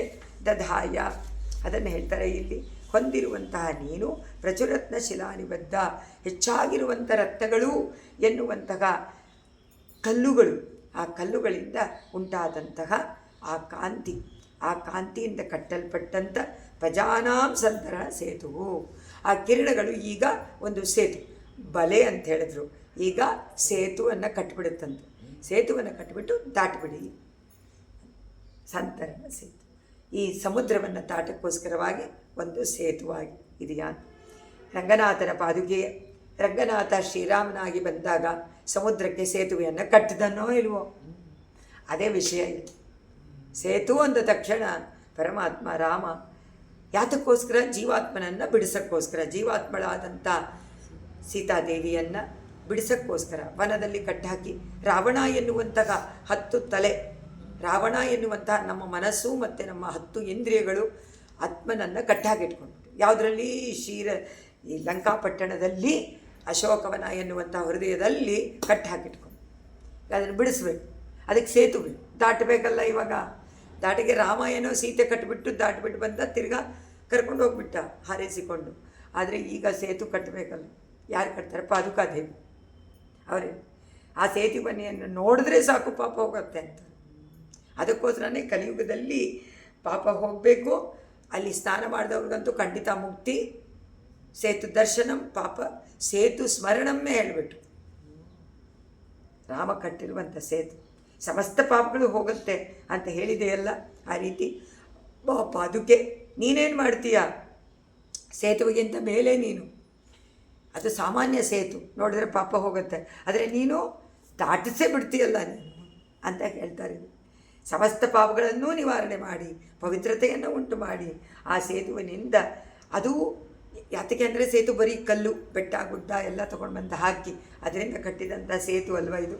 ಆದರೆ ನೀನು ನಿನ್ನ ಕಲ್ಲುಗಳು ಎನ್ನುವಂಥ ರಕ್ತದಿಂದ ಉಂಟಾದ ಕಿರಣಗಳಿಂದ ಸೇತು ಮಾಡಿ. ರಾಮ ಕಲ್ಲನ್ನು ಹಾಕಿ ಸೇತುವೆ ಮಾಡ್ದ, ನೀನು ಕಲ್ಲಿನಲ್ಲಿ ಉಂಟಾಗುವಂಥ ಕಿರಣಗಳಿಂದ. ಇದು ಅತ್ಯದ್ಭುತವಾದ ಸೇತು, ಸಾಮಾನ್ಯ ಸೇತು ಅಲ್ಲ. ಹೀಗಿರಬೇಕಾದ್ರೆ ಕಣ್ಣಾರ ದರ್ಶನ ಮಾಡಿದ್ರೆ ಪಾಪ ಹೋಗುತ್ತೆ, ಆದರೆ ಸಕಲ ದುರಿತಗಳು ಆ ಕಿರಣಗಳು ಬಿದ್ದರೆ ಸಾಕು ಹೊರಟೋಗುತ್ತೆ. ಆ ಸೇತು ನೋಡಿದ್ರೆ ಸಾಕು, ಸೇತುವನ್ನು ನೆನೆಸ್ಕೊಂಡ್ರೆ ಸಾಕು, ಎಲ್ಲ ಪಾಪ ಹೊರಟೋಗುತ್ತೆ. ತಲೆ ಮೇಲೆ ಧರಿಸಿಕೊಂಡಾದ್ರೆ ಹೋಗದೇ ಇರುತ್ತಾ? ಪಾದುಕೆಯನ್ನು ತಲೆ ಮೇಲೆ ಧರಿಸಿಕೊಂಡ್ರೆ ಸೇತುವನ್ನೇ ಧರಿಸ್ಕೊಂಡ್ರೆ ಆಯ್ತಲ್ಲ. ಇವಾಗ ಇನ್ನೇನು ಮತ್ತೆ ನೋಡಿದರೆ ಪಾಪ ಹೋಗುತ್ತೆ ಅಂದರು, ಧರಿಸಿಕೊಂಡ್ರೆ ಮೋಕ್ಷನೇ ಅಂತಲೇ ಹೇಳ್ತಾರೆ. ಅದರಿಂದ ನಿನ್ನ ಹಿರಿಮೆ, ನಿನ್ನ ಪ್ರಭಾವ ಮೇಂಪಟ್ಟದ್ದು, ರಾಮನ ಸೇತುವೆಗಿಂತ ಮೇಲಾದದ್ದು ನಿನ್ನ ಪಾದು. ಅದರಿಂದ ಆಚಾರ್ಯರುಗಳು, ಆಳ್ವಾರ್ಗಳು ಅನವರತ ಪರಮಾತ್ಮನನ್ನು ಒಂದು ಕ್ಷಣ ಬಿಡದಂತೆ ಧ್ಯಾನ ಮಾಡ್ತಾ ಇರ್ತಾರೆ. ಧ್ಯಾನ ಮಾಡ್ತಾ ಮಾಡ್ತಾ ಮಾಡ್ತಾ ಅವನನ್ನು ತಮ್ಮ ವಶಪಡಿಸ್ಕೊಂಡು ಬಿಡ್ತಾರೆ, ಕಟ್ಟು ಹಾಕ್ಕೊಂಡು ಬಿಡ್ತಾರೆ. ಅವರೇ ತೋರಿಸಿರೋದು ನಮಗೆ ಹೇಗೆ ಕಟ್ಟಾಕಬೇಕು ಅಂತ. ಕಟ್ಟು ಹಾಕ್ಕೊಳ್ತಾರೆ. ಆದ್ದರಿಂದ ಅವರನ್ನು ಯಾರು ಆಶ್ರಯಿಸ್ತಾರೋ ಅವರಿಗೆ ಅವರ ಅನುಗ್ರಹ ಸಿಕ್ಕಿದ್ರೆ ಸಾಕು. ಸದುಪದೇಶ, ಅವರ ಉಪದೇಶದಿಂದ ನಾವು ಏನು ಮಾಡ್ತೀವಿ, ಶರಣಾಗತಿ ಎನ್ನುವಂತಹ ಸುಲಭವಾದ ಉಪಾಯವನ್ನು ಅವರ ಮೂಲಕವೇ ಮಾಡಿ ನಾವು ದಾಟಿಸ್ಬಿಡ್ತಾರೆ ಅವರು ಆಚಾರ್ಯರು. ಆಯ್ತಮ್ಮ, ಪರಮಾತ್ಮನಲ್ಲಿ ಒಪ್ಪಿಸಿದ್ದಾಯಿತು ಆತ್ಮವನ್ನು, ಆತ್ಮ ದಾಟಿಬಿಡುತ್ತೆ, ಯೋಚನೆ ಇಲ್ಲ. ಯಾವ ಸಂಸಾರದಿಂದ, ಶರೀರ ಎನ್ನುವಂಥ ಸಂಸಾರದಿಂದ ದಾಟಿಸಿ ಆಯಿತು ಅಂದ್ಬಿಡ್ತಾರೆ. ಅದರಿಂದ ನಾವಿವಾಗ ಏನು ಮಾಡಬೇಕು, ಶರೀರ ಅಲ್ಲವೇ ಅಲ್ಲ, ನಾವಿವಾಗ ಹೇಗೆ ವಾಸ ಮಾಡಬೇಕು. ಈಗ ಶರೀರ ಇಲ್ಲದಿದ್ದರೆ ಅನುಭವ ಉಂಟಾ? ಈ ಪ್ರಕೃತಿಯ ಅನುಭವ ಇಲ್ಲ. ಆದರೆ ಅಪ್ರಾಕೃತ ಅನುಭವಕ್ಕೆ ನಮಗೆ ಶರೀರ ಬೇಕಾಗಿಲ್ಲ. ಆತ್ಮ ಏನು ಅನುಭವ, ಆತ್ಮ ಪರಮಾತ್ಮನನ್ನು ಅನುಭವಿಸ್ತಾನೇ ಇರ್ಬೋದಲ್ಲ, ಅದನ್ನು ದಾಟಿಸ್ಬೇಕು. ಶರೀರ ಸಂಸಾರ ಅದರಿಂದ ದಾಟಿಸ್ಬೇಕು. ದೋಷವನ್ನು ಆಳ್ವಾರ್ಗಳ ಸೂಕ್ತಿಗಳು ನಮಗೆ ಬಾಯಿಗೆ ಮಾತ್ರ ಅಮೃತಪ್ರಾಯವಾಗಿಲ್ಲ, ನಮ್ಮನ್ನು ಒಳಗಡೆಯೂ ಪರಿಶುದ್ಧ ಮಾಡಿ ನಮ್ಮನ್ನು ದಾಟಿಸ್ಬಿಡ್ತು. ಅಂತಹ ಸೇತುವನ್ನು ಕಟ್ಟಿಕೊಟ್ಟಿದ್ದಾರೆ, ಸೇತು ಬಂಧನ ಮಾಡಿದ್ದಾರೆ. ದಿವಿಷನ್ಮಕುಟೇಶು ಸಂಚರಂತ್ಯಾಗ ಪ್ರಚುರಸ್ತೆ ಮಣಿಪಾದುಕೆ ಪ್ರಕಾಶಗ ದಿವಿರಂಗಪತೇರ್ಮಕೋತ್ಸವಾರ್ಥಂ ವಿತತಾ ವಂದನ ಮಾಲಿಕೇವ ಭಾತಿ. ಮಾಲಿಕೆ ಅಲ್ಲಿ ಸೇತುರಿವ ಅಂದರು, ಈಗ ಮಾಲಿಕಾ ಇವ ಭಾತಿ, ಮಾಲೆಯಂತೆ ನೀನು ಪ್ರಕಾಶವಾಗಿ ಕಾಣುತ್ತೀಯ. ಆ ರತ್ನಗಳೇ ಒಂದು ಉಂಟು ಮಾಡಿ. ಸೊ ತಕ್ಷಣದಲ್ಲೇ ನಮಗೆ ಬೇರೆ ಬೇರೆ ಒಂದು ಅನುಭವ. ಅಮ್ಮ ಮಣಿಪಾದುಕೆ, ನಿನ್ನಲ್ಲಿ ಸಾಮಾನ್ಯವಾದ ರತ್ನಗಳು, ವಿಶೇಷವಾದ ರತ್ನಗಳು ಬೇಕಾದಷ್ಟು ಹುದುಗಿಸಿಟ್ಟಿದ್ದಾರೆ ಅಲಂಕಾರ. ಅಲ್ಲಿಂದ ಏನಾಗುತ್ತೆ, ಪ್ರಚುರಸ್ತೆ, ಆ ಕಾಂತಿ ಎಲ್ಲ ಕಡೆಯಲ್ಲೂ ಪ್ರಸಾರವಾಗುತ್ತೆ. ನಿನ್ನನ್ನು ದೇವತೆಗಳೆಲ್ಲ ಬಂದು ದಿವಿಷನ್ ಮಕುಟೇಶು, ದಿವಿಷನ್, ದಿವಿ ಅಂದರೆ ಸ್ವರ್ಗಾದಿ ಲೋಕಗಳು, ಅಲ್ಲಿ ವಾಸ ಮಾಡುವಂಥ ದೇವತೆಗಳು. ಅವರ ಮಕುಟೇಶು, ಮಕುಟ ಅಂದರೆ ಕಿರೀಟ, ಅವರು ಕಿರೀಟಗಳ ಮೇಲೆ ಅವರು ಬರ್ತಾರೆ. ಅವರು ಕಿರೀಟಗಳ ಮೇಲೂ ನಿನ್ನ ಪ್ರಕಾಶ, ಅದಕ್ಕೆ ಭಗವಂತನ ಸೇವೆಗೆ ಬಂದ ತಕ್ಷಣ ನಿನ್ನ ಪ್ರಕಾಶ ಅವರ ಮೇಲೆ ಬಿದ್ದು ಬಿಡುತ್ತೆ. ಅವಾಗ ಬಿದ್ದಾಗ ಎಲ್ಲ ಆ ಮಕುಟದ ಮೇಲೆ ಆ ರತ್ನಗಳ ಕಿರಣಗಳೆಲ್ಲ ಹೋಗಿ ಬೀಳುತ್ತೆ ಮಕುಟೆ. ಅವರೇನು ಮಾಡ್ತಾರೆ, ಅವರನ್ನು ಅವರು ಬರುವಂಥ ಮಾರ್ಗದಲ್ಲೇ, ಎಲ್ಲಿಂದ, ಸ್ವರ್ಗಾದಿ ಲೋಕದಿಂದ ಬರುವಂಥ ಮಾರ್ಗಗಳು, ಆಕಾಶ ಮಾರ್ಗದಲ್ಲಿ ಅವ್ರು ಹೋಗ್ತಾರೆ. ಆಗ ನಿನ್ನ ಕಿರಣ ಅಲ್ಲಿ ಹೋಗಿರುತ್ತೆ. ಸೊ ಅದನ್ನೇ ಇಟ್ಕೊಂಡು ಸಂಚಾರ ಮಾಡಿ, ಆಗ ಆಕಾಶದಲ್ಲೆಲ್ಲ ಹರಡ್ಬಿಡುತ್ತೆ. ಆ ನಿನ್ನ ಕಾಂತಿಯನ್ನು ನೋಡಿದ್ರೆ, ಏನಪ್ಪ ಆಕಾಶದಲ್ಲೆಲ್ಲ ನಿನ್ನ ಪ್ರಕಾಶ ಉಂಟಾಗಿದೆಯಲ್ಲಪ್ಪ, ಹೇಗೆ ಉಂಟಾಯಿತು ಅಂತ ನೋಡಿದರೆ, ಓಹೋ ರಂಗನಾಥನ ಮಹೋತ್ಸವ, ಬ್ರಹ್ಮೋತ್ಸವ. ಆ ಮಹೋತ್ಸವಕ್ಕೆ ಬೇರೆ ಬೇರೆ ವರ್ಣಮಯವಾದಂತಹ ಅನೇಕ ಬಣ್ಣಗಳಿಂದ ಅವರು ಒಂದು ಮಾಲಿಕೆ, ತೋರಣವನ್ನು ಕಟ್ಟಿರುವಂತೆ ಕಾಣುತ್ತಾರೆ. ತೋರಣವನ್ನು ಮಾಡಿ ಆ ಪ್ರಕಾಶವೇ ಒಂದು ತೋರಣವಾಗಿ ಕಟ್ಟಿದೆ. ಇದು ಹೂವಿನ ತೋರಣ ಅಂತಾರೆ. ರಘುವಂಶದಲ್ಲಿ ದಿಲೀಪ ಚಕ್ರವರ್ತಿ ಬರ್ತಾನೆ, ಇದಕ್ಕೆ ಕಾಡಿಗೆ ಬಂದಾಗ ವಸಿಷ್ಠರ ಆಶ್ರಮಕ್ಕೆ ಬರಬೇಕು. ಬಂದಾಗ ಅಲ್ಲಿ ಎಲ್ಲ ತೋರಣದಂತೆ ಕಾಣಿಸ್ತಂತೆ. ಯಾವುದು, ಮರದಲ್ಲಿ ಬಿಟ್ಟಿರುವಂಥ ಹೂವುಗಳೆಲ್ಲ ಮಾಲಿಕೆಯಾಗಿ ಅಲಂಕಾರ ಮಾಡಿದಂತೆ ಕಾಣುತ್ತಾ ಇತ್ತು ಅಂತ ಕಾಳಿದಾಸನ ವರದಾನ ರಘುವಂಶದಲ್ಲಿ. ಯಾಕೆಂದರೆ ಇವರೆಲ್ಲ ಆ ಪ್ರಕೃತಿಯ ಸೌಂದರ್ಯವನ್ನು ಕಂಡುಹಿಡಿದುಕೊಂಡವರು. ಆ ಪ್ರಕೃತಿಯಲ್ಲಿ ಉಂಟಾಗುವಂಥ ಸೌಂದರ್ಯವನ್ನೇ ಇಲ್ಲಿಗೆ ಅನ್ವಯಿಸಿ ಇದರಲ್ಲಿ ಅವರು ಸ್ಥಿರವಾದಂಥ ಒಂದು ಪಾದುಕ ಎನ್ನುವಂಥದ್ರಲ್ಲಿ ಅವರು ಅನ್ವಯಿಸಿ ಅದನ್ನು ನೋಡ್ತಾ ಇದ್ದಾರೆ ಸ್ವಾಮಿ ದೇಶಗಳು. ಅದು ಕವಿಯ ಭಾವನೆ. ಅದರಿಂದ ಕವಿಸಿಂಹರು ಸ್ವಾಮಿ ದೇಶ. ಅವನದ್ದೇನೂ ಇಲ್ಲ ಕಾಳಿದಾಸನ, ಇವರದ್ದೇ. ಇವರ ಉಪಮಾನಗಳು, ಇವರ ವರ್ಣನೆ ಅತ್ಯದ್ಭುತ. ಅದಕ್ಕೆ ಅವರು ಹೇಳ್ತಾರೆ ಇಲ್ಲಿ ಆಕಾಶ ಮಾರ್ಗ ಅಂದರೆ ಅರ್ಥ ಎಷ್ಟು ಚೆನ್ನಾಗಿದೆ ನೋಡಿ, ಅರ್ಥ ಮಾಡ್ಕೊಳ್ಬೇಕು. ಇದು ಎಲ್ಲಿ ನಮಗೆ ಆಗತ್ತೆ. ಈಗ ಇವರು ರತ್ನದ ಕಾಂತಿ ಅಂದ ತಕ್ಷಣ ನೀವು ಎಲ್ಲಿ ಒಂದು ರತ್ನದ ಕಾಂತಿ ಬಂದರೂ ಆ ಭಾವನೆ ಅಲ್ಲಿ ಬರಬೇಕು. ಓದಿದ್ದೀವಲ್ಲ, ಬರೋದೇ ಇಲ್ಲ. ಮರ್ತೇ ಹೋಗ್ಬಿಡ್ತಲ್ಲ, ಮರೆತು ಬಿಡ್ತಾರೆ. ಯಾಕಂದರೆ ಮತ್ತೆ ಮತ್ತೆ ಓದಲಿ ಪಾದುಕಾಶಾಸ್ತ್ರವನ್ನು ಮತ್ತೆ ಮತ್ತೆ ಓದಲಿ, ಮತ್ತೆ ಮತ್ತೆ ಅರ್ಥಗಳನ್ನು ಮೆಲ್ಕೋ ಹಾಕ್ತಾ ಇರಲಿ. ಒಂದು ಸತಿನೇ ಮನಸ್ಸಲ್ಲಿ ಇದ್ಬಿಟ್ರೆ ಆಮೇಲೆ ಅವರು ಅಯ್ಯೋ ನಂಗೆ ಇದು ಗೊತ್ತು ಅಂತ ಬಿಟ್ಟುಬಿಡ್ತಾರೆ. ಅನುಭವಕ್ಕೆ ಬರಲಿ, ಮರವು ಕೊಟ್ಟಿರೋದು ಪರಮಾತ್ಮ ಒಳ್ಳೆಯದಕ್ಕೆ ಅಲ್ವ. ಯಾಕಂದರೆ ಎಲ್ಲರಿಗೂ ಎಲ್ಲನೂ ಜ್ಞಾಪಕ ಇದ್ದರೆ ಯಾರೂ ಏನೂ ಕೇಳೋದು ಇಲ್ಲ, ಹೇಳೋದು ಇಲ್ಲ ಅಂತ. ಅವಾಗೇನಾಗುತ್ತೆ, ನಾವು ನೀವು ಎಲ್ಲ ಇಲ್ಲವೇ ಇಲ್ಲ. ಅದು ಬೇಕಲ್ಲ ಅನುಭವ. ಅದಕ್ಕೋಸ್ಕರ ಅಮ್ಮ ಅದಕ್ಕೆ ಹೇಳ್ತಾರೆ, ಮಣಿಪಾದುಕೆ ರತ್ನಮಯ ಪಾದುಕೆ ದಿವಿಷನ್ಮಕುಟೇಶು, ದೇವತೆಗಳ ಕಿರೀಟದ ಮೇಲೆ ಸಂಚಾರ ಮಾಡ್ತಾ ಇದೆಯಾ ನೀನು. ತೇ ನಿನ್ನ ಪ್ರಚುರಗ ಹೆಚ್ಚಾಗಿರುವಂತಹ ಪ್ರಕಾಶಕ ರತ್ನಕಾಂತಿ ರಂಗಪತಿಗೆ ಮಹೋತ್ಸವ. ರಂಗಪತಿಯ ಮಹೋತ್ಸವಕ್ಕೋಸ್ಕರವಾಗಿ ದಿವಿ ಆಕಾಶದಲ್ಲಿ ಎಲ್ಲ ರತ್ನಗಳ ಪ್ರಕಾಶದಿಂದ ಉಂಟಾದಂಥ ಮಾಲಿಕೆಗಳನ್ನು ಕಟ್ಟಿಬಿಟ್ಟಿದ್ದಾರೆ. ತೋರಣಗಳನ್ನು ರಚನೆ ಮಾಡಿ ಕಟ್ಟಿ ಆ ಮಹೋತ್ಸವದಲ್ಲಿ ನೋಡಿದ್ರ ನೀವು ಬರೀ ನಿಮ್ಮ ಬೀದಿಗಳಲ್ಲೆಲ್ಲ ಇಲ್ಲಿ ಹಾಕ್ಕೊಂಡ್ರೆ ಪ್ರಯೋಜನ ಇಲ್ಲ, ಆಕಾಶದಲ್ಲೂ ಅಲಂಕಾರವಾಗಿದೆ ಅಂತ ಪಾದುಕಾದೇವಿ ತನ್ನ ರತ್ನಗಳ ಕಿರಣಗಳಿಂದ ಉಂಟು ಮಾಡಿದಳು. ದಿವಿಷನ್ ಮಕುಟೇಶು ಅಂತ ಇದನ್ನು. ನೆಕ್ಸ್ಟು 512. ಪ್ರಭವಂತಿ ದವೀಯಸಾಂ ಸ್ವಭಾವಾತ್ ತವ ರತ್ನಾನಿ ಮುಕುಂದ ಪಾದರಕ್ಷೆ, ಆಯಸಾಮಿವ ಕಂತಲೋಹ ಕಾಂತಾಗ ಕಠಿಣಾನಾ ಮನಸಾ ವಿಕರ್ಷಣಾಯ.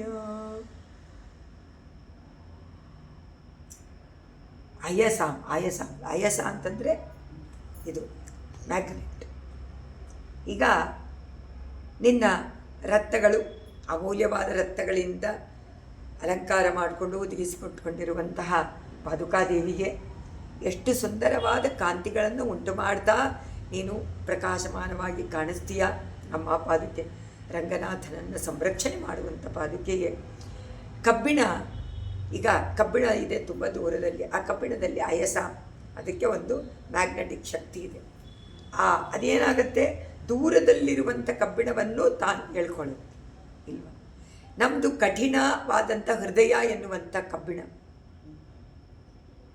ಅದು ಕಬ್ಬಿಣದಂತೆ. ಕಬ್ಬಿಣ ಹೇಗೆ ಗಟ್ಟಿಗಿದೆಯೋ ಆ ರತ್ನ ನಮ್ಮದು ಕಠಿಣವಾದ, ಆ ಕಠಿಣವಾದ ಕಬ್ಬಿಣವನ್ನು ಮ್ಯಾಗ್ನೆಟ್ ಅಂತ ಹೇಳ್ಕೊಳ್ತಾರೆ ಅಂತ ಹೇಳಿದ್ರೆ ಸೆಳೆದುಕೊಳ್ಳುವಂತೆ ನಿನ್ನ ರತ್ನಗಳು ಏನು ಮಾಡುತ್ತೆ, ನಮ್ಮ ಕಬ್ಬಿಣದಂತೆ ಈ ಕಲ್ಲಿನಂತೆ ಇರುವಂತಹ ಗಟ್ಟಿಯಾದಂತಹ ಈ ನಮ್ಮ ಮನಸ್ಸು ಎನ್ನುವಂಥದ್ದನ್ನು ಕೂಡ ಭಗವಂತನ ಕಡೆಗೆ ಎಳೆದು ಸೆಳೆದು ನೀನು ಅಲ್ಲಿ ಬರುವಂತೆ ನಿಲ್ಲುವಂತೆ ಮಾಡ್ತೀವಿ. ಇದು ನಿನ್ನ ಸಹಜವಾದಂತಹ ಗುಣ, ಆಕರ್ಷಣೆ ಮಾಡುವಂಥದ್ದು.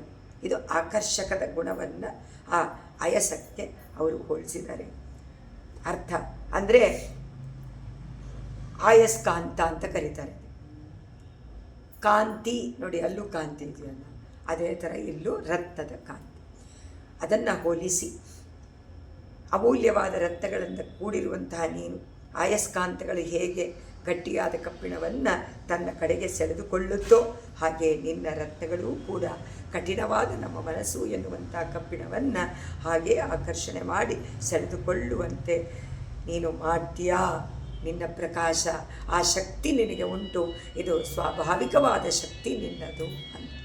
ಅಂದರೆ ನಮ್ಮ ಅಲ್ಲೇ ಹೇಳಿದಾರಲ್ಲ, ನಮ್ಮ ಇಂದ್ರಿಯಗಳನ್ನು ಹೇಗೆ ಬಲೆ ಹಾಕಿ ಕಟ್ಟಾಕಿ ಸೇರಿಸ್ಕೊಳ್ತೀಯೋ ಆ ರೀತಿ ಅನ್ನುವಂತೆ ಆಚಾರ್ಯರ ಸೂಕ್ತಿಗಳು, ಆಚಾರ್ಯರ ಉಪದೇಶಗಳೂ ಕೂಡ ನಮಗೆ ಅದೇ ತರಹ ಆಕರ್ಷಣೆ ಮಾಡಿ ಸೆಳೆದುಕೊಳ್ಳುತ್ತೆ.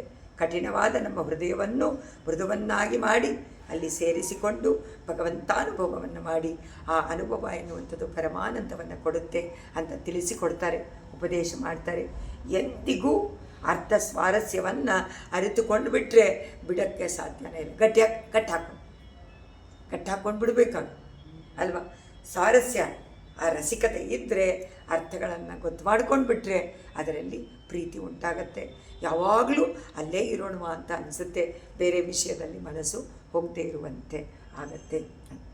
ಪರಿಪಶ್ಯತಿ ದೇವಿ ರಂಗನಾಥೇ ರಹಸಿತ್ವಂ ಸವಿದೇ ನಿವಿಶ್ಯಲಕ್ಷ್ಮ್ಯಾಗ ಪರಿಪುಷ್ಯಸಿ ರತ್ನಧಾಮ ವಿಸ್ವೈಗಿ ಅನಸೂಯೇವ ಮನೋಜ್ಞ ಮಂಗಲಾಕಂ. ಇಲ್ಲಿ ತಿರ್ಗ ಅನಸೂಯ ಏವ ಸೇತುರಿವ ಹೇಳಿದಂತೆ ಅನಸೂಯ ಇವ. ಅಂಗರಾಗ, ಅಂಗರಾಗಂ ಅಂದರೆ ಗಂಧ ಲೇಪವನ್ನು ಮಾಡಿ. ಮನೋಜ್ಞ, ಮನಸ್ಸಿಗೆ ತುಂಬ ಇಷ್ಟವಾದಂಥ ಅಂಗರಾಗದಂತೆ. ಅವರೇ ಅಮ್ಮ ಪಾದುಕಾದೇವಿಯೇ, ರಂಗನಾಥನ ಪಾದವನ್ನು ರಕ್ಷಣೆ ಮಾಡುವಂಥ ದೇವಿಯೇ, ರಹಸಿತ್ವಂ ಸವಿದೆ ನಿವಶ್ಯ ಲಕ್ಷ್ಮಿಯಾಗ ತ್ವಂ ಧಾಮಭಿಹಿ, ನಿನ್ನ ರತ್ನಗಳ ಕಾಂತಿಗಳಿಂದ ರಹಸಿ ಲಕ್ಷ್ಮಿಯಾಗ, ಏಕಾಂತದಲ್ಲಿ ಲಕ್ಷ್ಮಿ. ರಹಸಿ ಅಂದರೆ ಏನು? ಏಕಾಂತ, ರಹಸ್ಯವಾಗಿ ಏಕಾಂತದಲ್ಲಿ ಮಹಾಲಕ್ಷ್ಮಿಯ ಸವಿಧೆ ನಿವೇಶ್ಯ, ಸಮೀಪದಲ್ಲಿ ಇರುವ ಸವಿಧೆ ನಿವೇಶ್ಯ ಇದ್ದು, ರಂಗನಾಥೇ ಪರಿಪಶ್ಯತಿ, ರಂಗನಾಥನು ಸರಿಯಾಗಿ ನೋಡ್ತಾರೆ, ಲಕ್ಷ್ಮಿಯನ್ನು ನೋಡ್ತಾರೆ. ಅನಸೂಯ ಇವ, ಅನಸೂಯ ದೇವಿಯಂತೆ ಅಂದರೆ ಅಸೂಯೆ ಇಲ್ಲದ, ಅಸೂಯ ಅಂದರೆ ಅಸೂಯೆ ಇಲ್ಲದಂಥ ದೇವಿಯಂತೆ ಮನಸ್ಸಿಗೆ ತುಂಬ ಇಷ್ಟವಾದಂಥ ಗಂಧ ಪರಿಮಳ, ರಾಗ, ಅಂಗರಾಗ, ಅವಯವ ಕಾಂತಿ ಅಂತ ಇಟ್ಕೊಳ್ಬೋದು, ಕಾಂತಿಯಂತೆ ಅಂತ ಇಲ್ಲಿ ಮಾಡಿದರೆ. ಪರಿಪುಷ್ಯಸಿ, ಅದನ್ನು ಪರಿಪುಷ್ಯಸಿ ಚೆನ್ನಾಗಿ ಲೇಪನ ಮಾಡಿರುವಂತಹ ಮೈ ಕಾಂತಿಯನ್ನು ಹೆಚ್ಚಿಸುತ್ತೆ. ಅಂದರೆ ಅರ್ಥ, ರಂಗನಾಥನ ಪಾದಕ್ಕೆ ಬಹಳ ಪ್ರಕಾಶವಾಗಿದೆ, ಪರಮಾತ್ಮನಂತೆ. ನಿನ್ನಲ್ಲಿರುವಂಥ ವಿವಿಧ ರತ್ನಗಳೂ ಕೂಡ, ಬೇರೆ ರತ್ನಗಳು ಬೇರೆ ಬೇರೆ ಕಾಂತಿಯನ್ನು ಬೀರುತ್ತೆ. ಒಳ್ಳೆ ಎಲ್ಲ ಸಮೂಹ, ಅದು ಒಂದು ದೊಡ್ಡ ಗುಚ್ಛ ಆ ಕಾಂತಿಯನ್ನು ಬೀರುತ್ತೆ. ಭಗವಂತ ಮಹಾಲಕ್ಷ್ಮಿಯನ್ನು ಏಕಾಂತದಲ್ಲಿ ಇರುವಾಗ ನಿನ್ನ ರತ್ನ ಕಾಂತಿ, ನೀನು ಅಲ್ಲೇ ಇರ್ತೀಯ ತಾನೆ, ಯಾವಾಗಲೂ ಇರ್ತಾಳೆ. ಏಕಾಂತ ಅಂದರೆ ಉಳಿಯಿರಬಾರ್ದು, ಆದರೆ ಬಿಟ್ಟಿರಲ್ವಲ್ಲ ಪರಮಾತ್ಮ. ರತ್ನಕಾಂತಿ ಮಹಾಲಕ್ಷ್ಮಿಯ ಮೇಲೆ ಬಿದ್ದು ಬಿಡುತ್ತೆ. ಯಾರ ಮೇಲೆ ಬೀಳುತ್ತೆ? ಮಹಾಲಕ್ಷ್ಮಿ ಮೇಲೆ ಬಿದ್ದಾಗ ಅದು ಅವಳಿಗೆ ಇನ್ನೂ ಕಾಂತಿಯನ್ನು ಉಂಟು ಮಾಡ್ಬೋದು. ಪರಮಾತ್ಮ ಮೊದಲೇ ರಂಗನಾಥ ನೋಡ್ತಾ ಇದ್ದಾನೆ, ಈಗ ಇದು ಬಿದ್ದುಬಿಟ್ಟು ಇನ್ನೂ ಪ್ರಕಾಶವಾಗಿ ಅಂತಾರೆ. ಶೃಂಗಾರ ರಸ ಮೇಲೆ ಬಿದ್ದರೆ ಹೇಗಿರುತ್ತೆ ಅಂತ ಕೇಳಿದರೆ, ಶ್ರೀರಾಮ ಇದರಲ್ಲಿ ವನ ಸಂಚಾರ ಮಾಡ್ತಾ ಇದ್ದಾಗ ಅನಸೂಯ ಅವರ ಆಶ್ರಮಕ್ಕೆ ಅದ್ರಿ ಅನಸೂಯ ಆಶ್ರಮಕ್ಕೆ ಶ್ರೀರಾಮಚಂದ್ರ, ಲಕ್ಷ್ಮಣ, ಸೀತಾದೇವಿ ಹೋಗ್ತಾರೆ. ಅಲ್ಲಿ ಹೋದಾಗ ಅನಸೂಯಗೆ ತುಂಬ ಖುಷಿ. ಅವ್ರು ಹೇಳ್ತಾರೆ, ಅತ್ರಿ ರಾಮ ಲಕ್ಷ್ಮಣ ಅಲ್ಲಿ ಕೂತ್ಕೊಳ್ತಾರೆ ಹೊರಗೆ, ಅನಸೂಯ ಒಳಗಡೆ ಇರ್ತಾರೆ. ಒಳಗೆ ಅಲ್ಲಿ ಕಳಿಸ್ತಾರೆ, ನೀನು ಹೋಗಿ ನೋಡಮ್ಮ ಅನಸೂಯೆ. ಆಗ ಅನಸೂಯೆ ಅಲ್ಲಿ ಕೂರಿಸ್ಕೊಳ್ತು ಸೀತೆಯನ್ನು ವಿಧವಾಗಿ ಪ್ರಶ್ನೆ ಮಾಡಿ, ನಾನು ನಿನ್ನ ಮದುವೆಯನ್ನು ಕೇಳಿದ್ದೀನಿ, ಆದರೆ ನಿನ್ನ ಬಾಯಿಂದ ಕೇಳಬೇಕು, ನಿನ್ನ ಮದುವೆ ಹೇಗಾಯಿತು ಏನು ಅಂತ ಹೇಳಿ ಆಸೆಪಟ್ಟು. ಆಗ ಸೀತಾದೇವಿ ತನ್ನ ಆ ಸ್ವಯಂವರದ ವಿಷಯ ಮತ್ತು ಮದುವೆಯ ವಿಷಯವನ್ನೆಲ್ಲ ಹೇಳ್ತಾಳೆ. ತುಂಬ ಆನಂದದಿಂದ ಕೇಳಿ ಅನಸೂಯ ಅವಳನ್ನು ಒಂದು ಸತಿ ಮೇಲಿಂದ ಕೆಳಗೆ ನೋಡಿ, ಇವಳಿಗಿನ್ನೂ ಅಲಂಕಾರ ಮಾಡಬೇಕು ಅಂತ ಹೇಳಿ ತಾನು ಇಟ್ಕೊಂಡಿದ್ದಂಥ ಎಲ್ಲ ಆಭೂಷಣಗಳನ್ನು, ವಸ್ತ್ರ, ಇದು ಎಲ್ಲವನ್ನು, ಮೇಕಪ್ ಕಿಟ್ ಬೇರೆ ಇಟ್ಕೊಂಡಿದ್ದೆ. ಅಲ್ಲಿ ಆ ವನದಲ್ಲಿ ಸಿಗುವಂತಹ ಆಯುರ್ವೇದದ ಎಲ್ಲ ಲೇಪನಗಳನ್ನೆಲ್ಲ ಇಟ್ಕೊಂಡು ಸೀತೆಗೆ ಸುಂದರವಾಗಿ ಅಲಂಕಾರ ಮಾಡಿ ಅವಳನ್ನು ನೋಡಿ ಆನಂದಪಟ್ಟು, ಈಗ ಹೋಗಿ ನೀ ರಾಮನ ಮುಂದೆ ನಿಂತ್ಕೋ ಅಂತ ಕಳಿಸ್ದ. ಅದನ್ನು ಇಲ್ಲಿ ಉಪಚಾರ ಮಾಡಿ ಗಂಧಗಳಿಂದ ಲೇಪನೆ ಮಾಡಿ ರಾಮನಿಗೆ ಪ್ರೀತಿಪೂರ್ವಕವಾಗಿರುವಂತೆ ಮಾಡಿದ್ಲೋ ಇಲ್ವೋ ಆ ರೀತಿ ಇವಳು ಮಾಡ್ತಾಳಂತ ಮಹಾಲಕ್ಷ್ಮಿ. ಅನಸೂಯ ಇವ, ಎಷ್ಟು ಚೆನ್ನಾಗಿದೆ ಈ ಭಾವನೆ. ಇವ ಅಂಗರಾಗಂ ಪರಿಪುಷ್ಯಸಿ, ಅವಳಿಗೆ ಇನ್ನೂ ಸೀತೆಗೆ ಮಹಾಲಕ್ಷ್ಮಿಗೆ ಅಲಂಕಾರ ಬೇಕಾ? ಸ್ವಾಭಾವಿಕವಾಗಿಯೇ ಸುಂದರಿ, ಇನ್ನೂ ಆ ಸೌಂದರ್ಯವನ್ನು ಹೆಚ್ಚು ಮಾಡಿಬಿಟ್ಟಕ್ಕೋಸ್ಕರವಾಗಿ ಅನಸೂಯ ಮಾಡಿದಂತೆ ನೀನು ಮಹಾಲಕ್ಷ್ಮಿ ಅಂದರೆ ರಂಗನಾಥ ಮಹಾಲಕ್ಷ್ಮಿಯನ್ನು ನೋಡಬೇಕಾದ್ರೆ ಅವಳಲ್ಲಿ ಇನ್ನೂ ಆ ಶರೀರ ಮೈ ಅದ ಹೇಳಬಾರ್ದು. ದಿವ್ಯಮಂಗಳ ವಿಗ್ರಹ ಇನ್ನೂ ಪ್ರಕಾಶಮಾನವಾಗಿ ರಂಗನಾಥನಿಗೆ ಕಾಣಿಸುವಂತೆ ನೀನು ನಿನ್ನ ರತ್ನದ ಕಿರಣಗಳ ಆ ಗುಜ್ಜದಿಂದ ಮಾಡ್ತೀಯಾ ಅಂತ ಇಲ್ಲಿ ಅರ್ಥ. ಹೀಗ ಇದನ್ನು ನಮ್ಮಾಳ್ವಾರಿಗೆ ಯಾವ ರೀತಿ ಹೇಳಿದ್ದಾರೆ ನೋಡೋಣ. ಇದು ಆಂಡವನ್ ಸ್ವಾಮಿಗಳು ಅನ್ವಯ ಮಾಡಿರುವಂಥದ್ದು, ಮೊದಲೇ ಹೇಳಿದ್ದೀನಿ. ಅವರು ಅರ್ಥವನ್ನು ಬರೆದಿದ್ದಾರೆ. ಇದರ ಅರ್ಥ ನಮ್ಮಾಳ್ವಾರ್ ಅವರ ತಿರುವಾಯ್ಮೊಳಿಗೆ ಇದು ಸಮನಾದದ್ದು ಅಂತ. ನಮ್ಮಾಳ್ವಾರವರ ಒಂದೊಂದು ದಿವ್ಯ ಪ್ರಬಂಧದ ಪಾಶುರಗಳಿದೆ ಅಲ್ಲ, ಅದು ವೇದ ಮಂತ್ರದಂತೆ.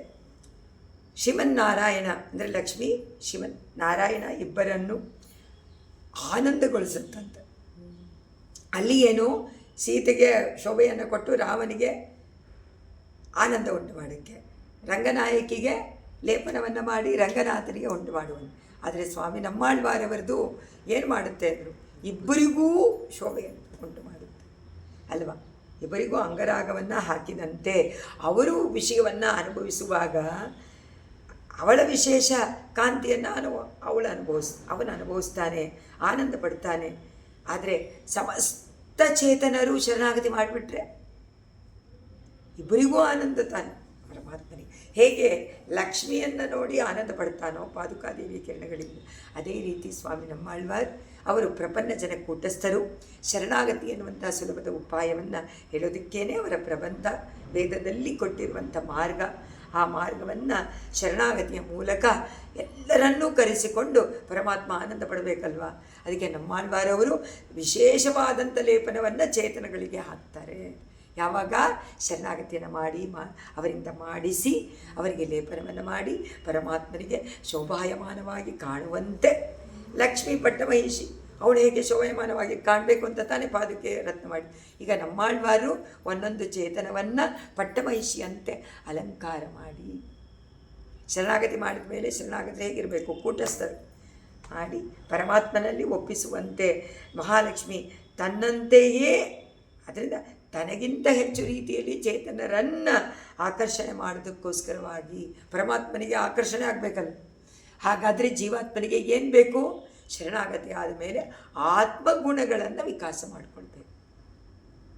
ಆತ್ಮಗುಣಗಳನ್ನು ಅಹಿಂಸಾ ಪ್ರಥಮಂ ಪುಷ್ಪಂ ಇಂದ್ರಿಯ ನಿಗ್ರಹ ಸರ್ವಭೂತ ದಯಾ ಪುಷ್ಪಂ, ಇದನ್ನೆಲ್ಲ ನಾವು ಇದೇ ಒಳಗಡೆ ಅದನ್ನೆಲ್ಲ ವಿಕಾಸ ಮಾಡಿ ಪರಮಾತ್ಮನಿಗೆ ಅದಾಗುವಂತೆ. ಅದನ್ನು ಮಾಡೋರು ಯಾರು? ಆಚಾರ್ಯ.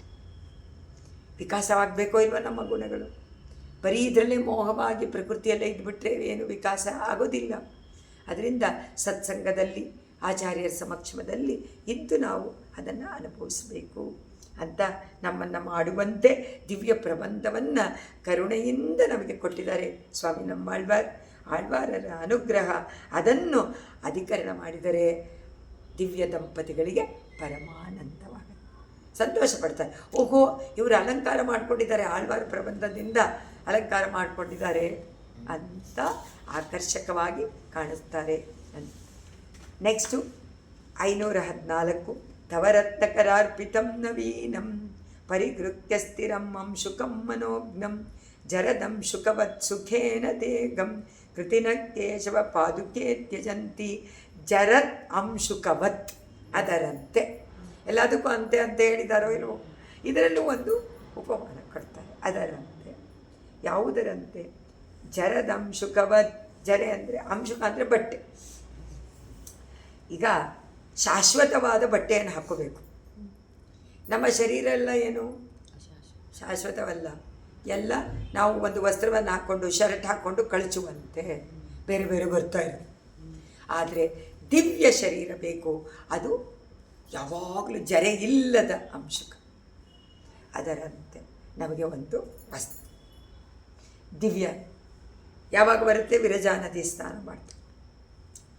ಯಾರನ್ನು ಅನುಭವಿಸೋಕ್ಕೆ? ದಿವ್ಯವಾದ ಪರಮಾತ್ಮನನ್ನು ವೈಕುಂಠದಲ್ಲಿ ಅನುಭವಿಸೋಕ್ಕೋಸ್ಕರ ಅದರಂತೆ ಬೇಕು. ಇಲ್ಲಿ ಪರಮಾತ್ಮ ಯಾವ ರೀತಿ ಅರ್ಚಾರೂಪದಲ್ಲಿ ಬೇರೆ ಒಂದು ಪ್ರಾಕೃತಿಕವಾದಂಥದ್ರಲ್ಲಿ ಅವನು ಪ್ರವೇಶ ಮಾಡಿ ಪ್ರಾಣ ಪ್ರತಿಷ್ಠೆ ಮಾಡಿಕೊಂಡು ನಿಂತ್ಕೊಂಡಿದ್ದಾನೋ ಆ ರೀತಿ ನಾವು ಅವನನ್ನು ಅನುಭವಿಸ್ತಾ ಇದ್ದೀವಿ.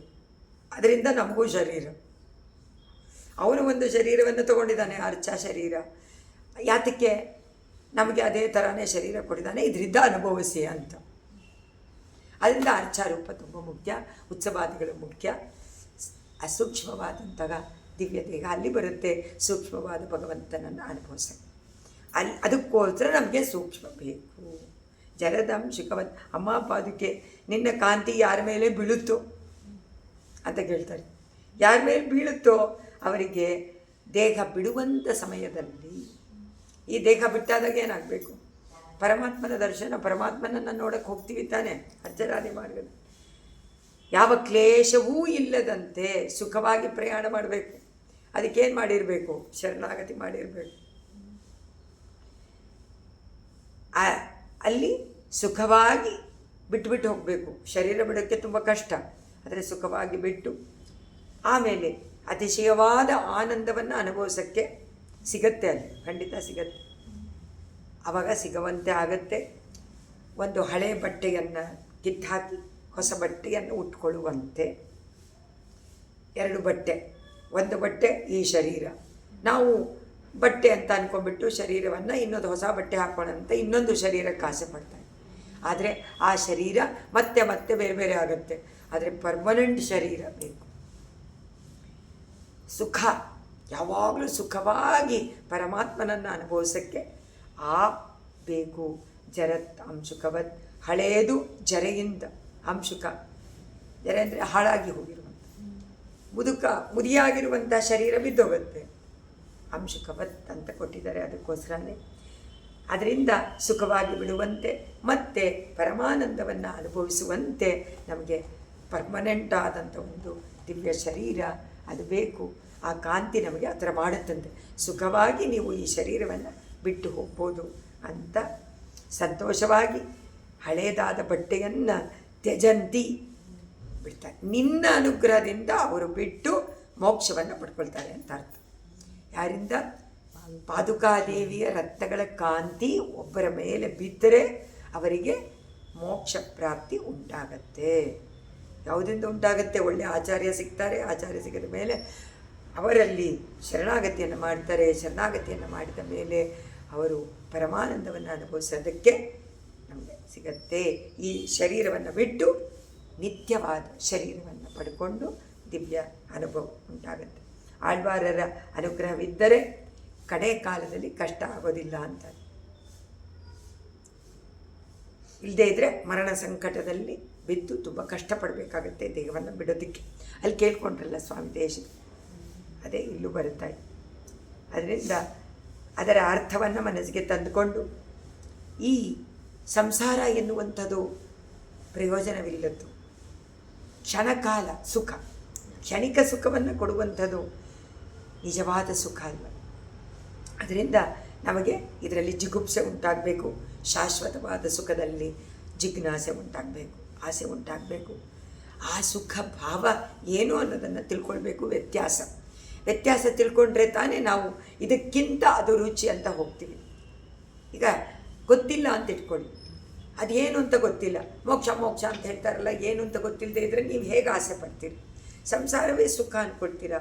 ಎಷ್ಟು ಚೆನ್ನಾಗಿದೆಯಲ್ಲ. ಅದು ಗೊತ್ತಾಗಬೇಕಾದ್ರೆ ನಮಗೆ ಆಚಾರ್ಯರ ಅನುಗ್ರಹ ಬೇಕು. ಕಷ್ಟಕ್ಕೋಸ್ಕರ ಹೆದರಿ ಪಡ್ಕೊಳ್ಬೇಕು. ತಿರುಮಂಗಿ ಆಳ್ವಾರ ಹೇಳುವ, ಅಂಚಿ ಒಂದು ಉನ್ನಡೆಯಿಂದೆ ನಿನ್ನಡೆಯಿಂದೆ ನೈಮಿಷಾರಣಿಯತ್ತುಳೆಂದಾಯ್. ಅಂಜಿ ಒಂದು ನಿನ್ನಡೆಯಿಂದೆ, ನಾನು ಸಂಸಾರದಿಂದ ಭಯಪಟ್ಕೊಂಡು ಬಂದು ನಿನ್ನ ಪಾದಾರವಿಂದವನ್ನು ನಾನು ಆಶ್ರಯಿಸಿದ್ದೀನಿ ಅಂತ. ಅದಕ್ಕೆ ಶರಣಾಗತ್ತೆ. ಸಂಸಾರದಲ್ಲಿ ಭಯ ಉಂಟಾಗ್ತದೆ. ಸಾಕಪ್ಪ ಇದು ಜಿಗುಪ್ಸೆ ಕಡೆಯಲ್ಲಿ ಉಂಟಾಗತ್ತೆ. ಭಯ ಈಗಲೇ ಉಂಟು. ಅಪ್ಪ ಇದೊಂದು ಭಾರ ಬೇಡ, ನಾನು ನನ್ನದು ಎನ್ನುವಂಥ ಭಾರವನ್ನು ಬಿಟ್ಟು ಪರಮಾತ್ಮನಲ್ಲಿ ಎಲ್ಲವನ್ನು ಸಮರ್ಪಣೆ ಮಾಡಿ ಇದರಿಂದ ಪಾರಾಗಬೇಕು. ಅಭಿತೋಮಣಿ ಪಾದುಕೆ ನಿಬದ್ಧೈಹಿ ಕೃತ ಸಂಸ್ಕಾರ ವಿಶೇಷಮಾತ್ಮರತ್ನೈಹಿ ಕುರುತೆ ಭವತಿ ಪದಂ ಮುರಾರೇಗೆ ಕಠಿಣೇಸ್ಮಿನ್ ಮೃದಿಮೆ ನಿವೇಶ ಯೋಗ್ಯಂ. ಇದು 515ನೇ ಶ್ಲೋಕದಲ್ಲಿ ನನ್ನ ಕಠಿಣವಾದ ಹೃದಯವನ್ನು ಯೋಗ್ಯತೆ ಬರುವಂತೆ ಮಾಡುವಂಥ, ಕಠಿಣತೆಯನ್ನು ತೆಗೆದು ಅದನ್ನು ತುಂಬ ಮೃದುವಾಗಿ ಮಾಡಿ ಆ ಪರಮಾತ್ಮ ಬಂದು ಇಲ್ಲಿ ನೆಲೆಸುವಂತೆ ಮಾಡಮ್ಮ ಅಂತ ಪ್ರಾರ್ಥನೆ, ಮಾಡುತ್ತೆ ಅಂತ ನಂಬಿಕೆ, ಮಾಡುತ್ತೆ ಅಂತ ಮಹಾವಿಶ್ವಾಸ. ಶರಣಾಗತಿಗೆ ಬೇಕಾದದ್ದು ಇದು 3. ಅಮ್ಮ ಮಣಿಪಾದುಕೆಯೇ ರತ್ನಪಾದುಕೆ ಭವತೀ ಅಭಿತಗ. ಅಭಿತಗ ನಿನ್ನ ಸುತ್ತಲೂ, ನೀನು ಅಭಿತಗ ನಿವದ್ದಯಿ, ಎಲ್ಲ ಕಡೆನಲ್ಲೂ ಕೆತ್ತಿರುವಂಥ ಆತ್ಮರತ್ನೈಹಿ, ಹುದುಗಿಸಿಟ್ಟಿರುವಂಥ ನಿನ್ನ ರತ್ನಗಳು. ಆ ರತ್ನಗಳು ಕೃತ ಸಂಸ್ಕಾರ, ಅದು ಸಂಸ್ಕಾರವನ್ನು ಮಾಡುತ್ತಂತೆ. ಸಂಸ್ಕಾರ ಅಂದರೆ ಅಭ್ಯಾಸ. ಈಗ ರತ್ನಗಳಿಗೆ ಅದರ ಸ್ವಾಭಾವಿಕವಾದ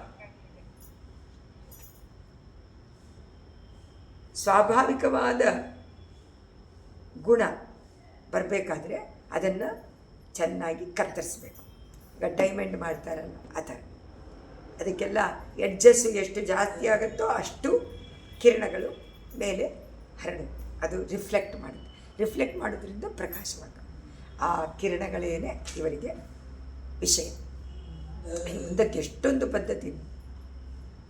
ಅದರಿಂದ ಈಗ ಅದು ಸಾಮಾನ್ಯವಾಗಿದೆ. ಮುರಾರೇಗೆ ಪದಂ, ಅಂತಹ ನೀನು ಮುರಾರಿಯ ಮುರಾಸುರನನ್ನು ಮರ್ದನ ಮಾಡಿದಂತಹ ರಂಗನಾಥನ ಪಾದವನ್ನು ನೀನು ರಕ್ಷಣೆ ಮಾಡ್ತಾ ಇದೀಯಾ. ಅಡಿಯನ್ನು ಕಠಿಣೇ ಅಸ್ಮನ್, ಕಠಿಣವಾದ ನನ್ನ ಹೃದಯದಲ್ಲಿ ಅವನನ್ನು ಸ್ಥಾಪನೆ ಮಾಡಬೇಕು. ಆದರೆ ಅವನು ಕಠಿಣವಾಗಿದ್ದರೆ ಬರೋದಿಲ್ಲ. ಮನಸ್ಸಿನಲ್ಲಿ ನಿವೇಶ ಯೋಗ್ಯ. ಅದಕ್ಕೋಸ್ಕರ ನೀನು ನಿನ್ನ ಕಾಂತಿಯನ್ನು ನನ್ನ ಹೃದಯದಲ್ಲಿ ಮನಸ್ಸಿನಲ್ಲಿ ಕಳಿಸಿ ನೀನು ಅದನ್ನು ಸಂಸ್ಕಾರ ಮಾಡು. ಸಂಸ್ಕಾರ ಮಾಡಿದ್ರೆ ತಾನೇ ಅದು. ಆ ಸಂಸ್ಕಾರವನ್ನು ಮಾಡು ಅಂತ ಮಾಡ್ತೀಯಾ ಅಂತ ಹೇಳ್ಬಿಟ್ರು.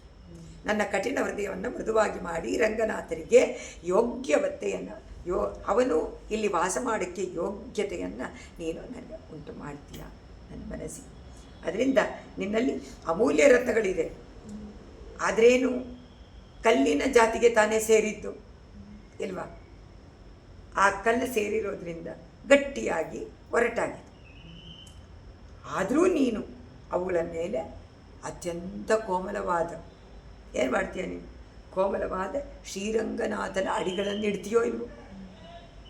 ಈಗ ರತ್ನಗಳೆಲ್ಲ ಕಠಿಣ ಕಲ್ಲು, ಅದ್ರ ಮೇಲೆ ರಂಗನಾಥನ ಇಟ್ಟಿದೆಯಾ, ಪಾದವನ್ನು ನೀನು ಧಾರಣೆ ಮಾಡ್ಕೊಳ್ತೀಯ. ಹೇಗೆ? ಅದಕ್ಕೆಲ್ಲ ಮೃದುತ್ವವನ್ನು ಕೊಟ್ಟು ಮಾಡಿ ಇಟ್ಕೊಳ್ತೀಯ. ಯಾಕಂದರೆ ಅವನದ್ದು ಕೋಮಲ ಚರಣ. ಆ ಕೋಮಲ ಚರಣಕ್ಕೆ ಕಠಿಣತೆ ಇದ್ದರೆ ನಿಂತ್ಕೊಳ್ಳೋಕ್ಕಾಗತ್ತೆ.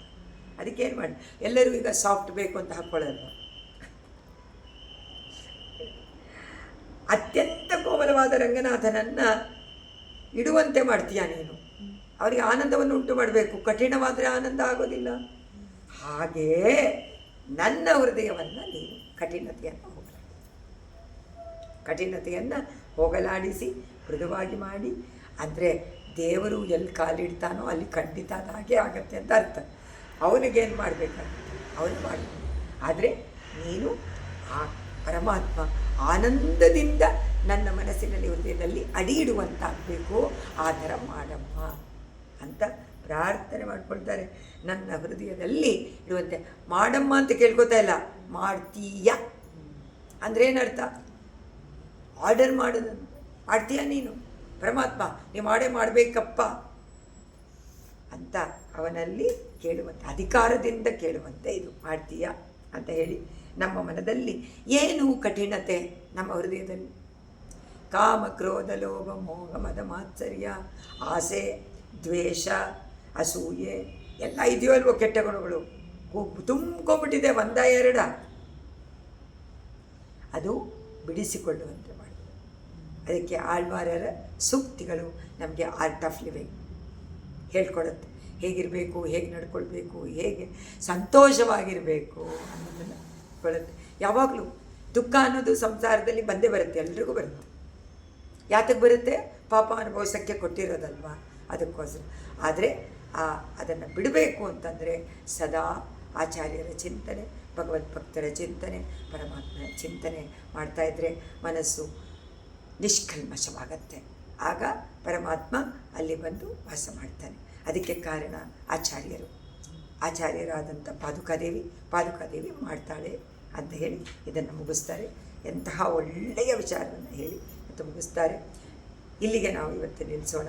ಜಯತಿ ಯತಿರಾಜ ಸೂಕ್ತಿ ಜಯತಿ ಮುಕುಂದಸ್ಯ ಪಾದುಕಾಯುಗಳಿ ತದ್ಭಯದನಾ ತ್ರಿವೇದೀಂ ಅವಂದಯಂತೋ ಜಯಂತಿ ಭುವಿ ಸಂತಗ ಸಂತಶ್ರೀರಂಗಪೃಥ್ವೀಶ ಚರಣತ್ರಾಣಶೇಖರಾಗ ಜಯಂತಿ ಭುವನತ್ರಾಣ ಪದಪಂಕಜರೇಣವಗ.